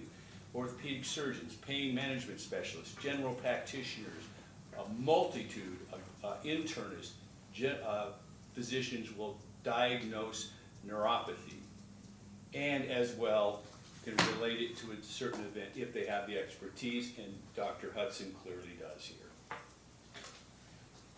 And reply. Yeah, just again, his CV does not indicate that he has any expertise in this area. And while I have no problem with the assertion that he can diagnose neuropathy, he certainly lacks any expertise that would say he is competent to testify as to whether hydrazine can cause neuropathy. That is far outside the scope of his expertise, and it fails under Hallmark. In fact, he does have that. I mean, with all the research and everything he's done and what he's seen in this case, he clearly has that, Your Honor. And this is a really important point. And I just want to make sure that we don't get off track as far as this specific issue is concerned. Because it's my recollection yesterday or the day before, or whenever it was, I made a comment. And I think this gets somewhat conflated as far as positions lawyers take. There's a difference between a standard of care expert as it relates to the same or substantially similar specialty under Chapter 41A. And that deals with whether or not a orthopedic surgeon can opine regarding another orthopedic surgeon's standard of care and malpractice. That's a different issue.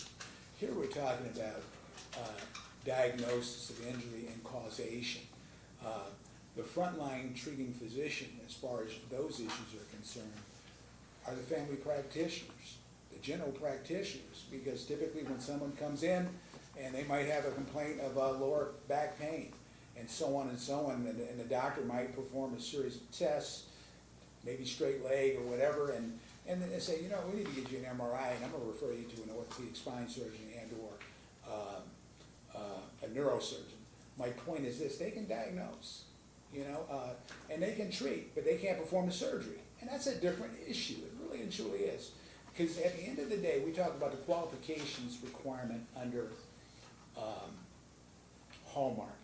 Well, we can't overlook the Williams case too, because I excluded the nurse in Williams because of the simple fact that they wanted to present her and give an expert opinion as to the cause of hepatitis C. And that case was over 10 years ago. It's funny how I remember this, but that's what it was, and I excluded him. And the reason why I excluded him was the simple fact that she wasn't a medical, he wasn't a medical doctor, and he was actually credentialed, that's my recollection. But he was not a medical doctor, and as a result, he could not exercise medical judgment under morsicata. I'm just tying it all up. And so, right now, I want to make sure the record's clear, the doctor meets the qualifications requirement as set forth in both Williams and also the discussion in Hallmark. It's a medical doctor, board certified, and I see no reason why they can't opine on these specific issues, and I just wanna make sure it's really clear. And if I could just add to the record, you'll recall in the Williams opinion, the Supreme Court specifically stated on their, with respect, even though they still agreed with Your Honor that the nurse shouldn't be able to testify on causation, that it is not the title or the category or the, of the person testifying, whether it's a doctor or in some other field, is whether they have the requisite expertise based on their experience, training, and the type of patients they've seen over the years, which I guess is experience as well. We don't necessarily decide, the court doesn't necessarily, isn't restricted to decide this, whether somebody's a neurologist or a spine surgeon or anything else. It's basically, do they have the qualifications and the expertise, and will their opinions assist the jury? I agree with that statement, and I don't mind saying this because I took a deeper dive when the Williams case came out. And I remember, I think it was Justice Hardesty's decision. And he said, look, I don't want to have a bright line as it relates to nurses to say they're excluded, and he cited to this Tennessee case.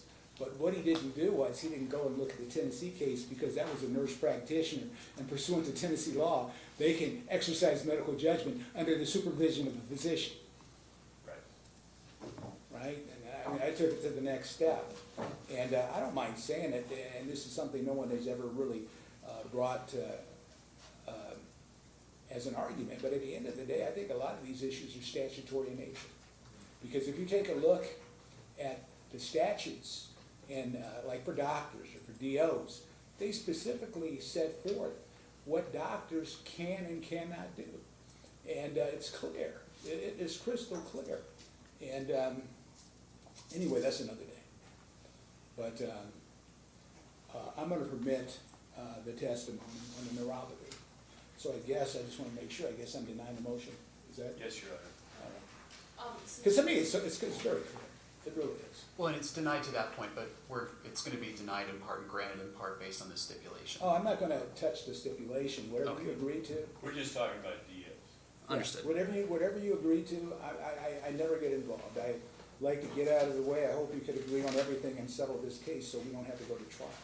Be candid with you. Can I just, After the 5th trial, I don't know how many there are, but that's what I would like. can I just read this bit just to make sure that? Oh, I have the please, right sense- Tori, take your Okay. time. We always want to make sure, because you'll come ask me later, and I just want to make sure. Okay, so Miss Gaskins' miscarriage is out, Miss Strong's seizures, left orbital lobe lesions are out. And And stroke. And the stroke, okay, I didn't find that part in the motion, but I just wanted to make sure. And, This is also related to Nevada beverage motion, limit number 12. Yeah, there's Okay. two motions combined here, so it's the Okay. Nevada beverage motion and the real water motion we're arguing. okay, I see. Mr. Mano's brain mass and cataracts are out. The issue regarding Miss King's Myasthenia. thank you, gravis is moot. And then, court ordered the motion as it relates to Miss Diaz's porphyria neuropathy denied. Correct. Sound good? Correct. Very good, Tori, very good. Just wanna make sure. Yes, that's better than checking. What's next? The next would be real water's motion limit number 14. Is 279. 14, let's see.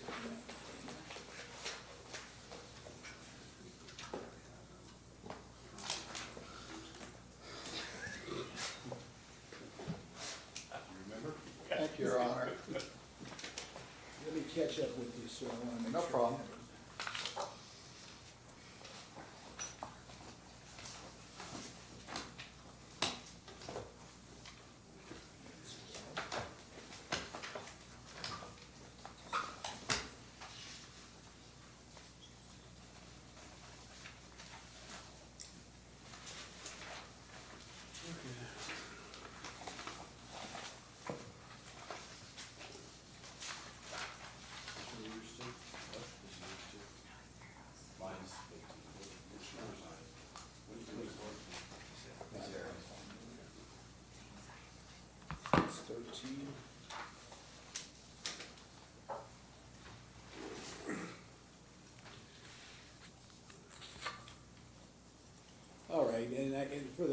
just wanna make sure we're on the right place. This would be defendant Affinity Lifestyle, Styles.com, Inc., DBA Real Water LLC, and Real Water Inc.'s motion in limine number 14 to exclude expert Hudson's unsupported anxiety.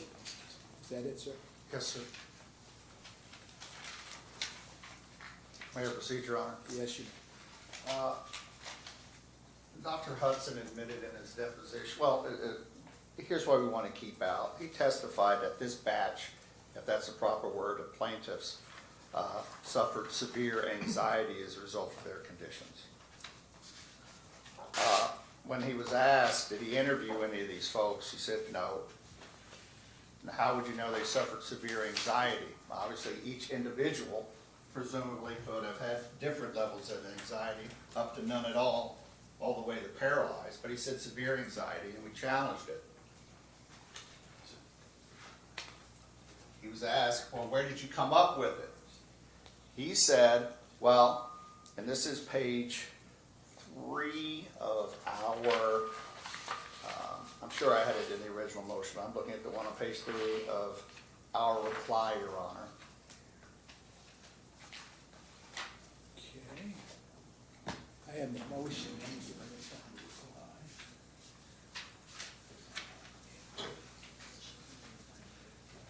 Well, this is the very end, I just want to make sure.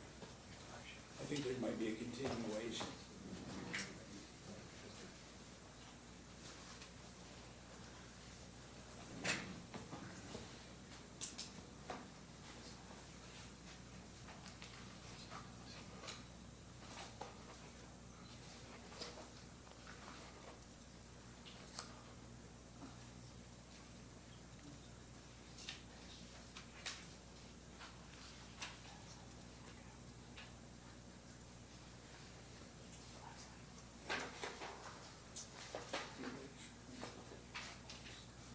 Okay, I have the reply. Okay. So, his whole basis for having the opinion that this batch of plaintiffs suffered severe anxiety was laid out in his testimony, which I've laid out for you on page 3 of our motion, if I may. I did not, he's talking about interviewing plaintiffs in this particular instance, but they're all similar. They all had injuries secondary to drinking real water with hydrazine. And there was a tremendous amount of anxiety. He hasn't answered the question yet, but then he finally does. There's a tremendous amount of anguish, particularly in younger patients and families of younger patients. So that's obviously guesswork in the first instance, since he didn't even take the time to interview any of these people about their anxiety. And again, I'm talking about just Dr. Hudson's opinion. Also, his methodology was apparently to rely upon his recollection of other parties who were young. You know what, and I don't want to cut you off, but I don't think we have I just want to make sure, because I'm looking at the reply. This would be the reply to motion limine number 15. I have the opposition. I don't think I have the reply as far as 14 is concerned. Okay, Your Honor. That's why I was kind of trying to figure out what That's happened. okay. Let me find it. I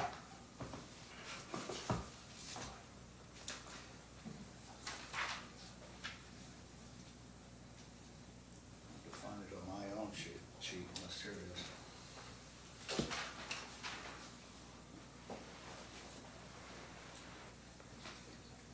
Motion limine number 14 is, No, I have the motion. I don't have the reply. I don't have the reply. I have the opposition, but I don't have the reply.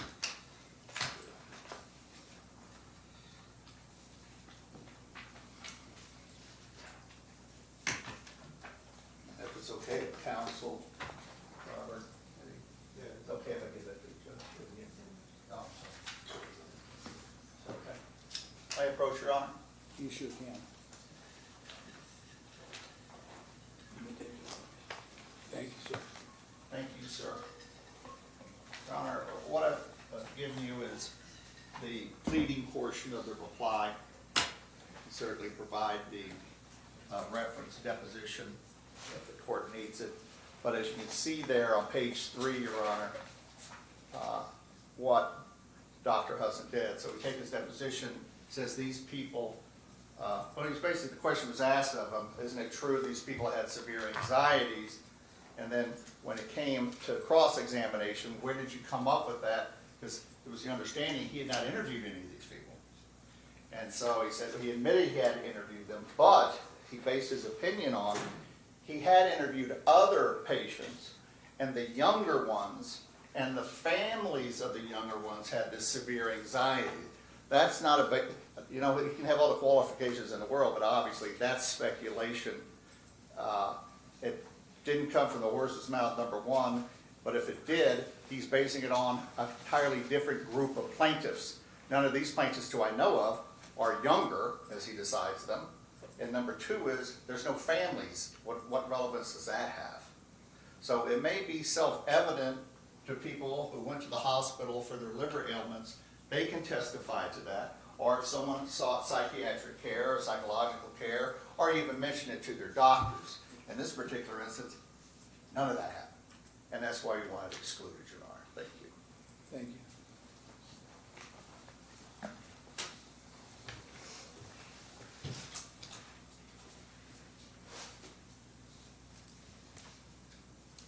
Okay, Mr. Pepperman. And if you could have our opposition, page 2, ready. I do have the opposition. Just want to make sure I get the reply right behind it so I can go back and take a closer look.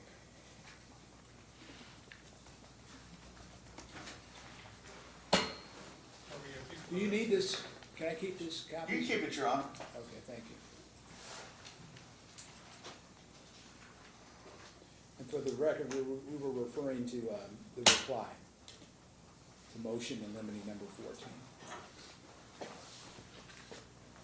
14. Yes, Your Honor. Really, what this motion seeks to do is preclude Dr. Hudson from testifying that people suffer from anxiety and mental anguish when they get acute liver failure, when they have permanent liver damage, when they have to get medical monitoring for the rest of their lives every 6 months to see if their liver damage is progressing or worsening, when they're suddenly living with chronic liver diseases or autoimmune diseases like AIH and MG, which we've talked about pretty comprehensively in the past 2 days. It seems fairly obvious that a board-certified hepatologist who has nearly 4 decades of experience in academic and clinical transplant hepatology is qualified to give these, what I think are non-controversial opinions. But I think really the focus is on Hallmark. And the question is Dr. Hudson qualified medical expert? Will his testimony assist the trier of fact, and is it within his areas of expertise? So if we could look at page 2 of the opposition, on the qualification requirement, in Real Water's motion in limine, page 6, lines 2 through 3, Real Water admits that Dr. Hudson is a qualified medical expert in this case. That's a quote from their motion. Real Water does not dispute that Dr. Hudson is properly qualified.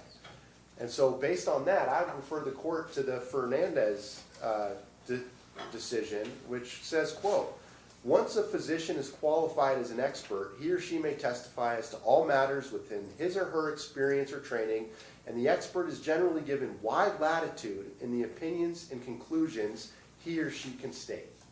So that should be a dispositive right there. They concede Dr. Hudson's qualifications. He's testifying about his experience, not only interviewing several of the Real Water plaintiffs, but also treating patients with liver disease for nearly 4 decades. I mean, saying generally, it's not saying anything as to any specific plaintiff or their specific level of anxiety. He's saying generally there is anxiety and mental anguish associated with these liver disease patients, and he can say that based on nearly 40 years of treatment, Your Honor. And so they admit the qualification requirement. He's seen patients. He's qualified to testify that there's anxiety and anguish associated with liver disease. That's testimony squarely within his area of expertise as a qualified medical expert. And it'll unquestionably assist the trier of fact in this case because there's no dispute that plaintiffs are entitled to recover damages for anxiety and mental anguish. So Dr. Hudson's testimony on this issue meets the assistance requirement as well. If they want to, cross-examine him and say, well, you didn't interview the specific individual plaintiffs and can't say to what extent any one of them has experienced anxiety, they're more than welcome to do that. But that goes to weight, not admissibility, Your Honor. And with that, we'd ask that this motion be denied. Well, here's my next question. What else did he do? Did he review medical records? He reviewed medical records. He did research on hydrazine, reviewed the scientific literature on hydrazine, reviewed all the government investigative reports. He's interviewed dozens of victims of real water. He relied on his training, his experience, his education. Reviewed individual fact sheets, depositions, and there's probably more that I'm leaving out, but I think that's more than sufficient to qualify him and give him an adequate foundation for his general testimony that he's going to get in the case. And the reason why I asked that question, and there's always a reason for that, is simply this. Because I'm looking at the deposition testimony from page 115, lines 8 to 25. And here's my question. And he said, quote, I did not interview plaintiffs in this particular instance, but they're all similar. And here's my, close quote. And here's my question when it comes to opinions of experts. I've had many experts testify in this courtroom where they've done a medical records review without interviewing the plaintiff. Notwithstanding that fact, that has come in, their opinions based upon the review of the medical records. And so my question is this, the fact that he didn't interview the plaintiffs, is that fatal?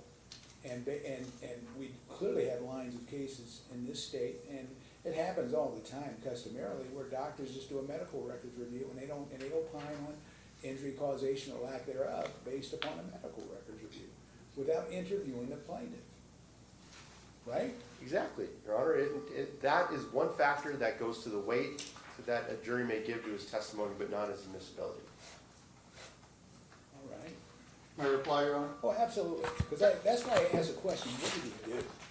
Yeah, and that is interesting because he really didn't do anything.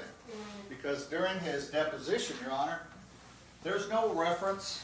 Remember, I believe the argument was made yesterday. They didn't ask that question in the deposition. Or they didn't take that deposition. This is a case in which the question was asked specifically, what are you relying upon for your anxiety argument? He had severe anxiety because there's no support for it. And when he was specifically asked, he didn't say he... I don't want to cut you off, I really Sure. don't. Because I want to get context and know Sure. what's going on. When we was asked this question regarding anxiety, what else was asked of him? It was simply that, Your Honor, it was a Fed question. Isn't it true that these folks have severe anxiety? Is one of the things that happens to them. Not even in his report. So, I was curious, where did he come up with this anxiety? Because I know he had interviewed them, and there's no reference in his testimony about him finding it in a record. I'm assuming that would have been produced in this case, showing about some record that he read, but he disavowed that. And this gets to your point. He didn't say he relied upon all of that. He says, I'm relying upon, I spoke to some younger folks and their families, and they had severe anxiety. Therefore, these people are. That doesn't mean hallmark. He can be the best expert in the world. He's not allowed to speculate. I mean, at least speculate about the people in this group. speculate about adults, but he didn't. He says, well, these kids and their families have, therefore these folks have. Your Honor, that doesn't meet Hallmark at all. That's not an assistance to the group. So, I mean, to the jury. You're not going to find out anything from his interviews with other people who don't even fit into the class of plaintiffs in this case. So that was the context, Your Honor. And that's why we believe that it should be excluded. Do you have his depo? I don't, not on me, Your Honor. You know what I do? Can you supply it? I want to see. Sure do. Show counsel. Because I have his report, right? No, I don't believe it was in his report. It was No, just- no. I apologize. No, my question was, I have his report. I didn't ask if it was in his report. Okay. I just want to make sure I have it. Do I have I it? can give you his whole deposition if you'd like, Your Honor. Okay. And Your Honor, for the record, I would just make a note on page 97 of his deposition, line 7, quote, he testified, "In my years of practice and leading up to these patients that have developed a liver injury to real water, there's a lot of anxiety, there's a lot of mental anguish that goes into this because of the unknown.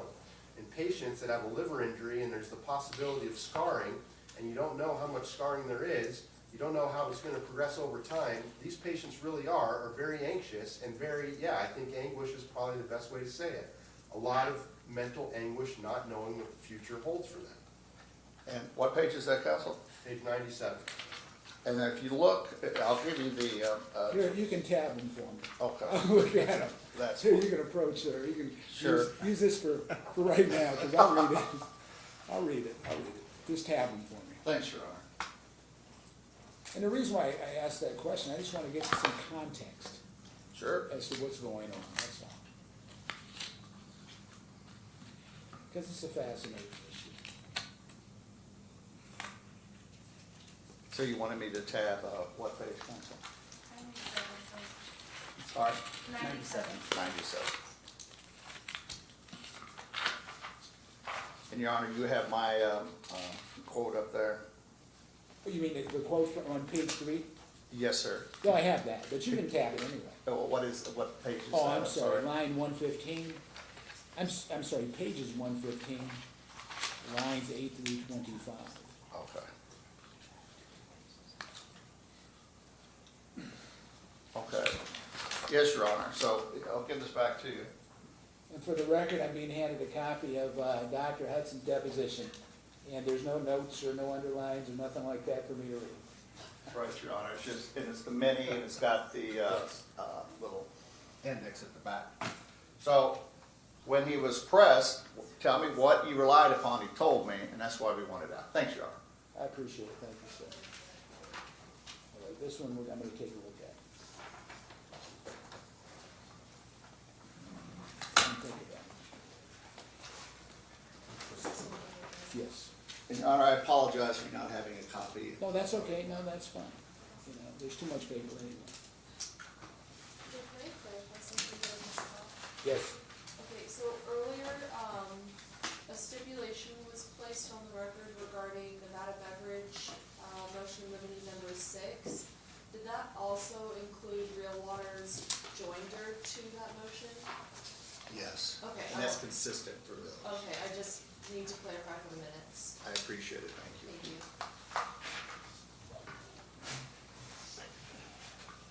All right, where do we go next? Real Water motion number 15, which is docket 280.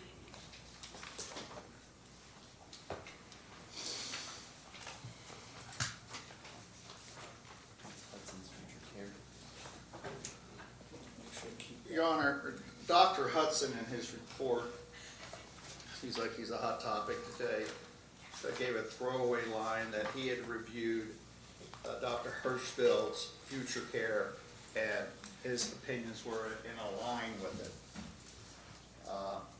Hirschfeld is someone who's basically put together, looked over all the medical records and kind of wrapping everything up, in my opinion, especially as it relates to the Gravis condition. And I don't want to cut you off, but for the record, we're talking about, I apologize. I just want to make sure we get the proper title for the motion, the number Okay. 15. The motion is a call to exclude expert Hudson's future care opinions.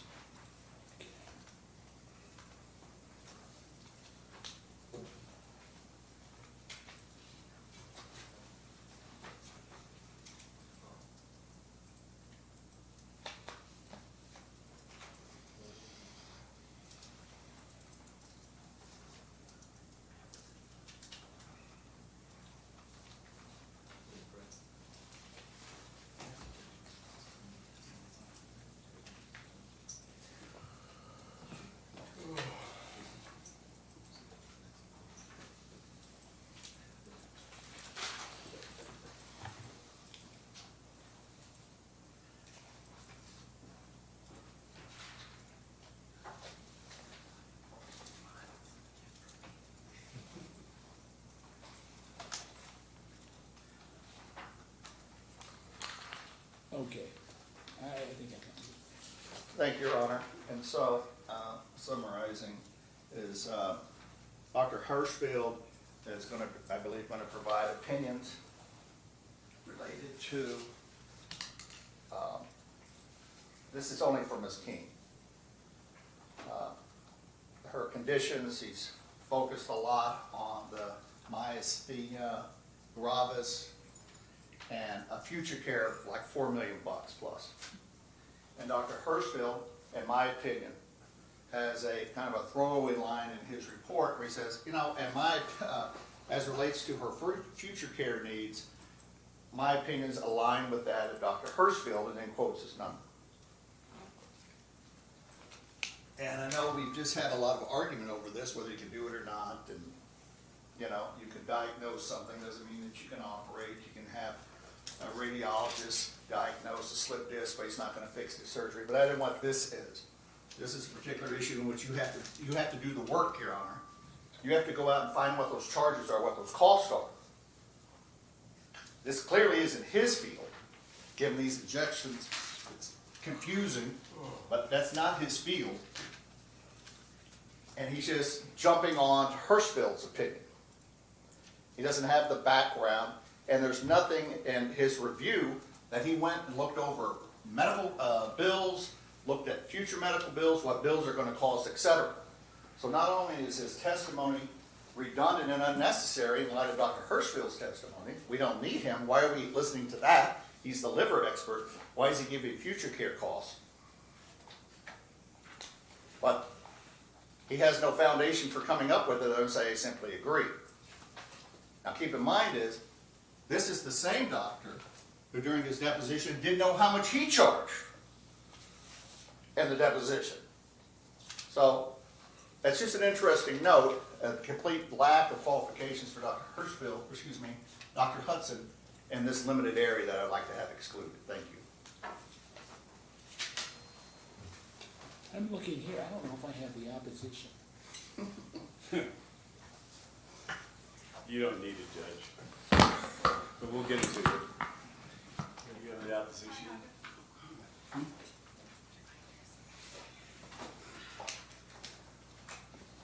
I have it as well if y'all need it. Okay, It's brief, Your Honor. Thank you, sir, I definitely don't have it.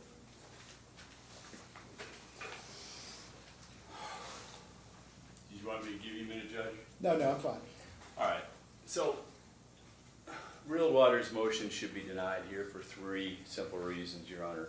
First, Dr. Hudson is qualified to opine on King's future medical needs as a board-certified physician with over 30 years of experience treating patients with conditions identical to Ms. King's. And second, contrary to defendant's assertion, Dr. Hudson's employed reliable methodology based on extensive review of medical records and scientific literature combined with his decades of clinical experience. Third, defendant's motion blatantly misrepresents Dr. Hudson's depot testimony, claiming he confirmed a lack of expertise when in fact he was never questioned about these matters during his deposition. Defendant's primary argument is Dr. Hudson cannot testify about future medical needs because he is not qualified because he isn't a life care plan expert. This argument fails both legally and factually. Nevada law, as we just discussed in one of the earlier motions today, does not require an expert to hold any particular title or certification, as admissibility is governed by the scope of the witness's knowledge and not the artificial classification of the witness's title. He's board certified in internal medicine, gastroenterology, and transplant hepatology, and has over 30 years of experience as a staff physician and professor of medicine. He has authored studies on liver injuries, including research on post-injury neuromuscular function, and most importantly, he has treated numerous patients with autoimmune hepatitis and myasthenia gravis. The fact that defendants didn't ask about his expertise, his experience treating these two diseases during his deposition does not negate its existence. And since he has treated patients with these diseases, he clearly has experience with treating autoimmune diseases. And he is not offering economic opinions. He's not doing that. We're not going to talk to him about that. We're not going to ask him to offer opinions about dollars amounts or market cost of Ms. King's medical treatment. He is testifying about the medical necessity and nature of future treatments Ms. King will require based on his clinical experience. This is squarely within his wheelhouse as a physician who has treated these conditions for over 30 years, as physicians routinely testify about what future medical care their patients will need. Dr. Hudson is explaining what medical procedures, medications, and interventions King will likely need. The economic valuation of these medical necessities will be established through other witnesses, Dr. Hirschfeld and Dr. Smith. To the extent his report references any costs, these are simply the standard costs he is familiar with from his decades of medical experience. His testimony is about medical necessity and identifying the specific treatments King will need in the future. And this is the kind of opinion that treating physicians provide every day when developing long-term care plans for their patients. Regarding methodology, his opinions are based on review of King's medical records and analysis of her depot testimony and fact sheet, review of other experts' reports, including Dr. Hirschfeld's, examination of the CDC and FDA documents, analysis of scientific literature on hydrazine toxicity, and his extensive clinical experience treating similar patients. This is precisely the kind of reliable expert testimony that assists the jury, that assists the trier of fact under NRS 50.275. But I must address defendants' blatant mischaracterization of Dr. Hudson's deposition testimony. They claim he confirmed a lack of expertise. This is simply false. The deposition transcript is Exhibit 1 to our opposition, which I don't think I gave you Exhibit 1, did I? Yeah, Dr. Okay. You have his deposition. And so, I do, I just want to make sure. so and this deposition, you want to make That's the sure? deposition I was given. Yes, Your Honor. Okay. Thank you.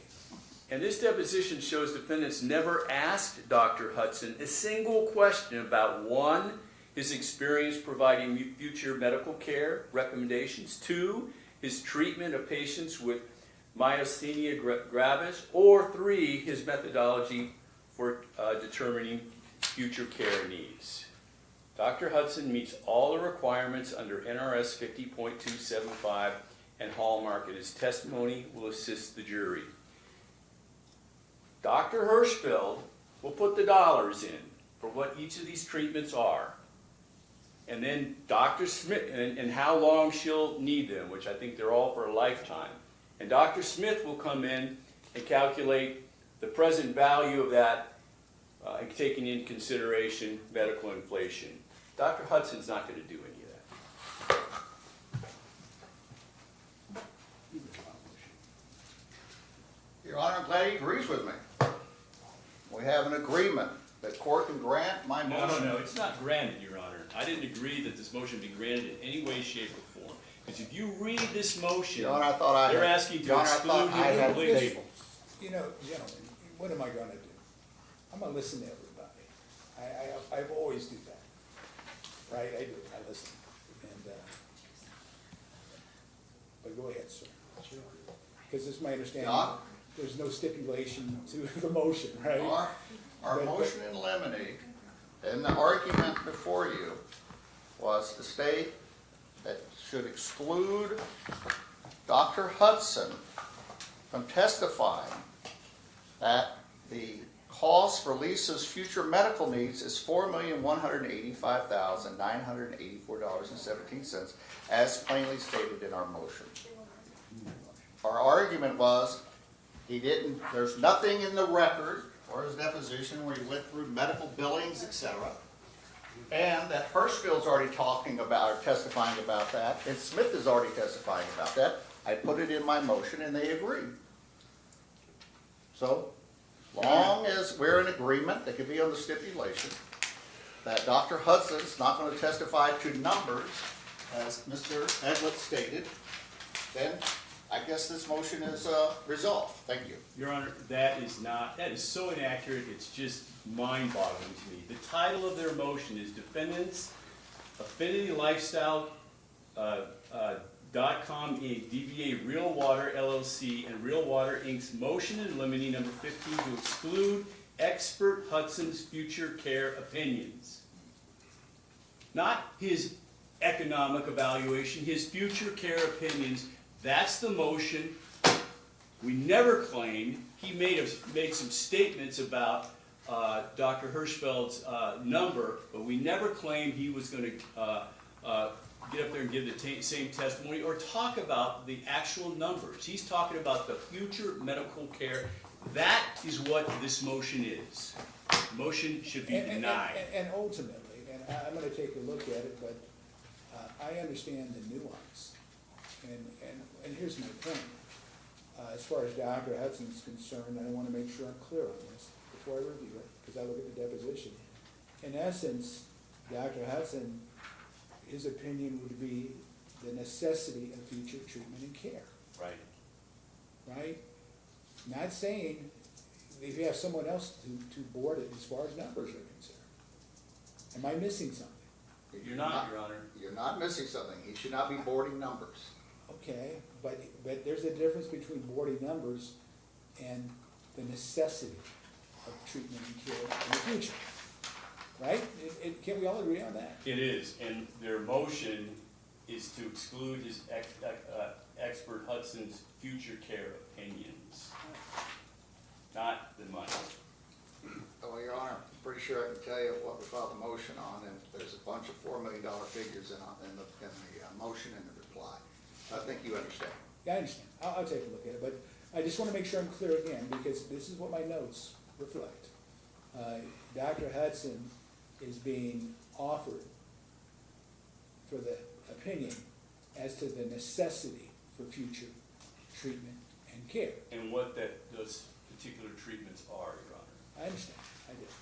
Subject to cross-examination. That'll be entertaining. It will.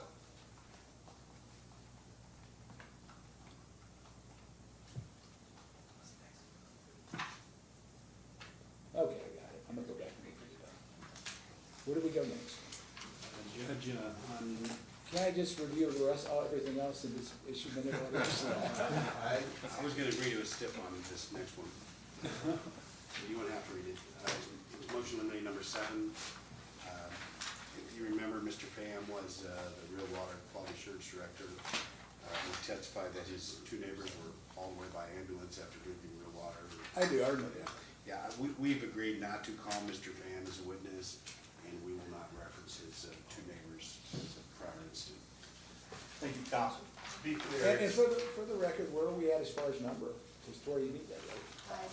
And that would be Nevada Beverage, number 7, and Real Water Joinder. The Nevada beverage is 3. Docket number for the motion from Nevada Beverage is 321, and you have The joinder is 342, Okay, perfect. so there's a stipulation on that one. yeah, I guess we would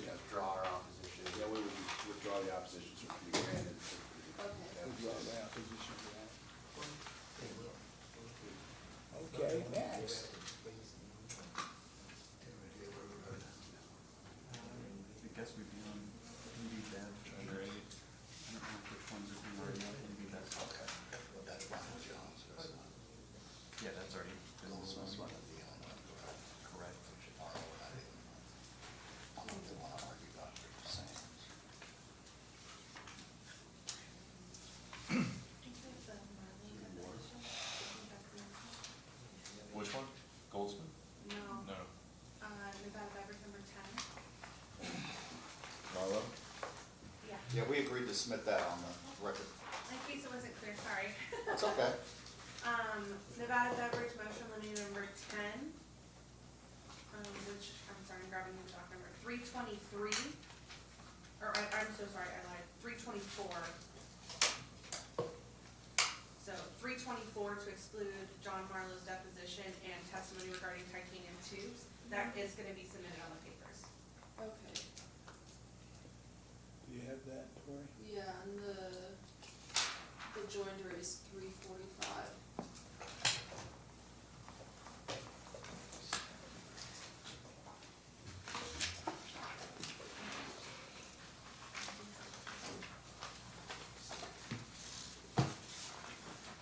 And then just, Your Honor, just to take something off of your plate, plaintiff's motion on number 3 to pre-admit the FDA concentrate, there was a non-op to that, so I believe it can be granted.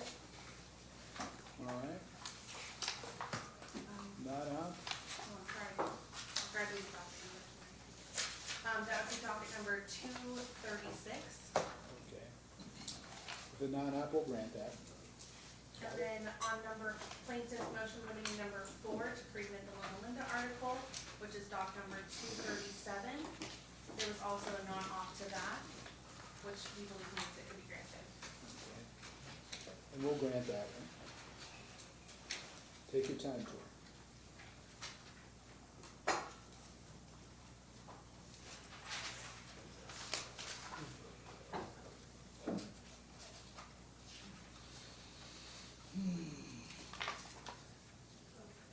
So those are no longer gonna be submitted on papers. Yeah, they can just be granted for lack of opposition.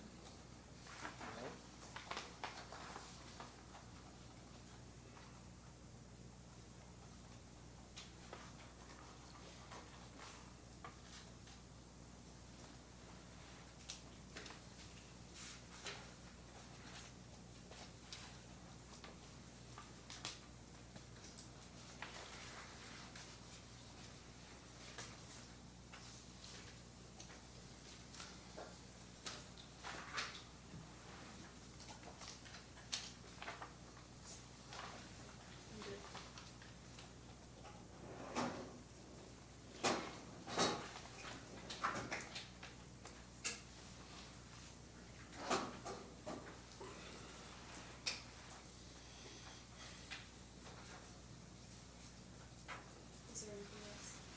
That, Your Honor, I think everything else we've agreed to submit on the briefs. Did we agree to submit on Sam's? Yeah. Okay, so before we go though, this is one I wanna make sure we're really clear on. We just need to making go sure. over what is left to be submitted on the briefs. Go ahead, Your Honor. Oh, yeah. Sorry, Your Honor. Please go. No, I mean, I want us to make sure, you have to tell me.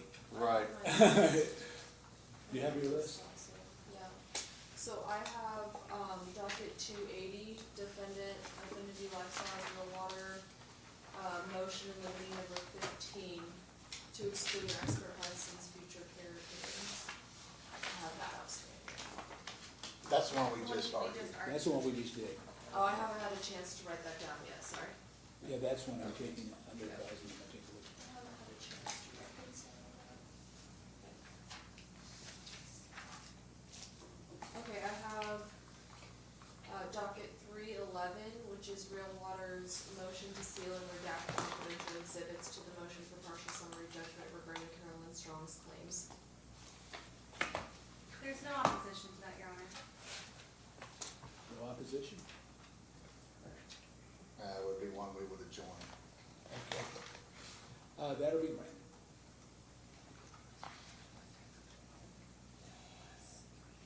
Yes.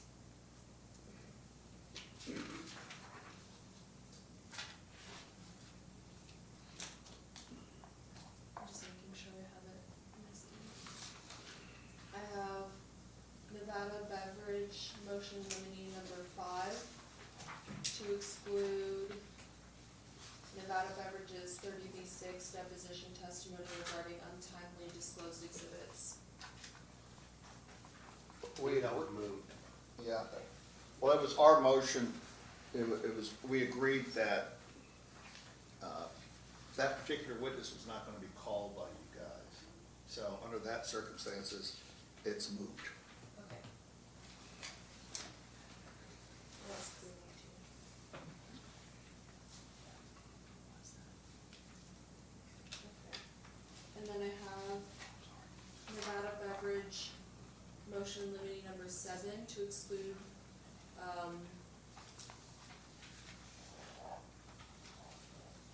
heard the name enough, I should get it right. Tam's, neighbors. Yeah, that's the one we just agreed to. We would draw the opposition, Yeah. on that one. Yes, you did, okay.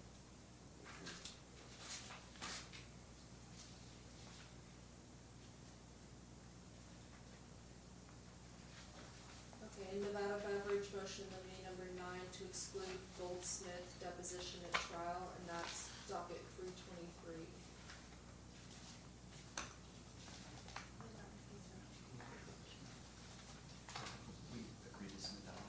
Oh, that's on, yeah, that's on the papers. I apologize if you're asking. No, that's for it. okay. Then On we're the just, papers? Correct. yeah, submitted. That's fine. We want to make sure we don't overlook anything.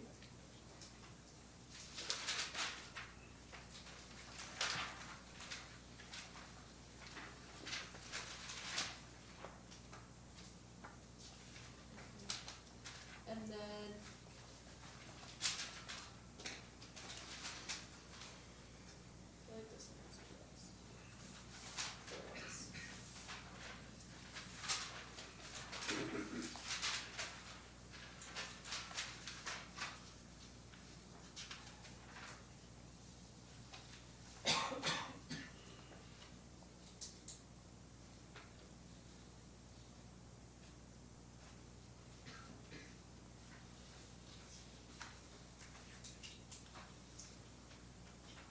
I have Real Waters Joinder to Nevada Beverage Company's motion in limiting number 4 to exclude reference to the Russians. That's one of, if I may, that's one of those where you're gonna have both the motion and our joinder as one. We talked about that before, and that's on the papers. Okay. It is? Yes, ma'am. Did we discuss that earlier? I don't think so. Probably not. And what is the docket number for the motion, do we know? Shoot, I don't know, Your Honor. It's 318 and the jointer's 339. We got that, Joe? Yep.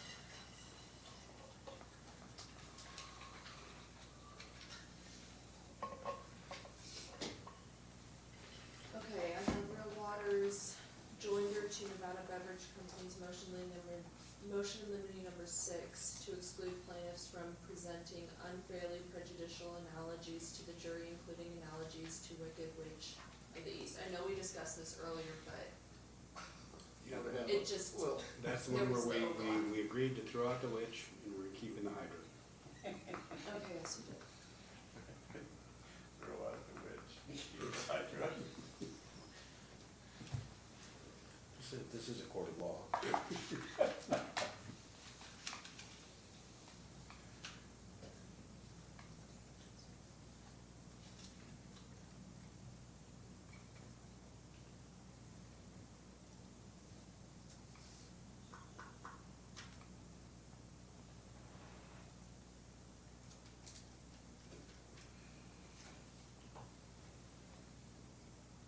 I have Real Waters, or no, I have Nevada Beverage Company's motion limiting number 12 to exclude reference to alleged stroke and miscarriage.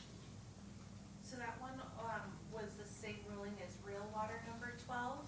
So, and real water number 12 is 277.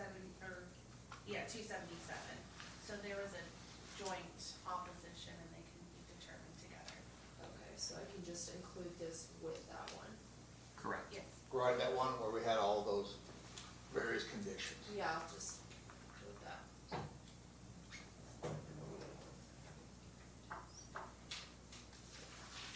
Okay, and then I only have two more.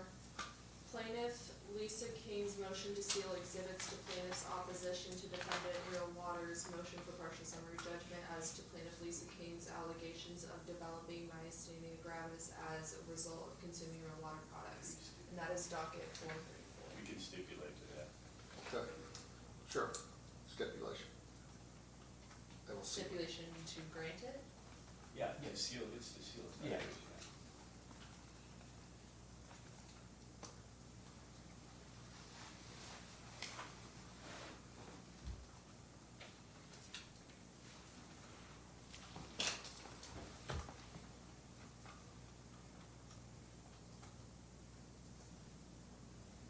Okay, last one. Plaintiff Andrea Bordenaves and defendant Albertson's joint motion for determination of good faith settlement as between plaintiff Bordenave and defendant Albertson's only on order shortening time, and that's not before forfeiture. There's no opposition to that, Your Honor. And I wasn't even aware of it. Yeah, it's a good base settlement, so we'll grant that. And that is everything that I have on our docket right now. Actually, Your Honor, there was something we discussed that we wanted to bring to your attention. Counselor O'Dew with Woodsmith filed a objection to a special master's decision on January 23rd, 2025. Plaintiff's counsel filed a response on January 30th, 2025, but because this was not set on an order shortening time, it is currently set for hearing on March 5th, which is not exceptionally helpful. So the parties have stipulated that we can move this up, unless the court is inclined to just take this under advisement on the moving papers. All right, I mean, I do have to review it, right? Correct. Okay. We'll move it up and I'll put it in with everything else. Okay. Thank you, Your Your Honor. Do we need And so to we're do done? anything with everything else? No, it'll be under advisement. What we'll do is we'll move it, what date was it set? March 5th. We'll move it from March 5th to the day, and then I will render a decision as far as the objections concerned. Thank you, Your Honor. How's that? So you've covered everything? I think so, Your Honor. Your Honor. Amazing. Thank you, Your Honor. Or thank you guys very much.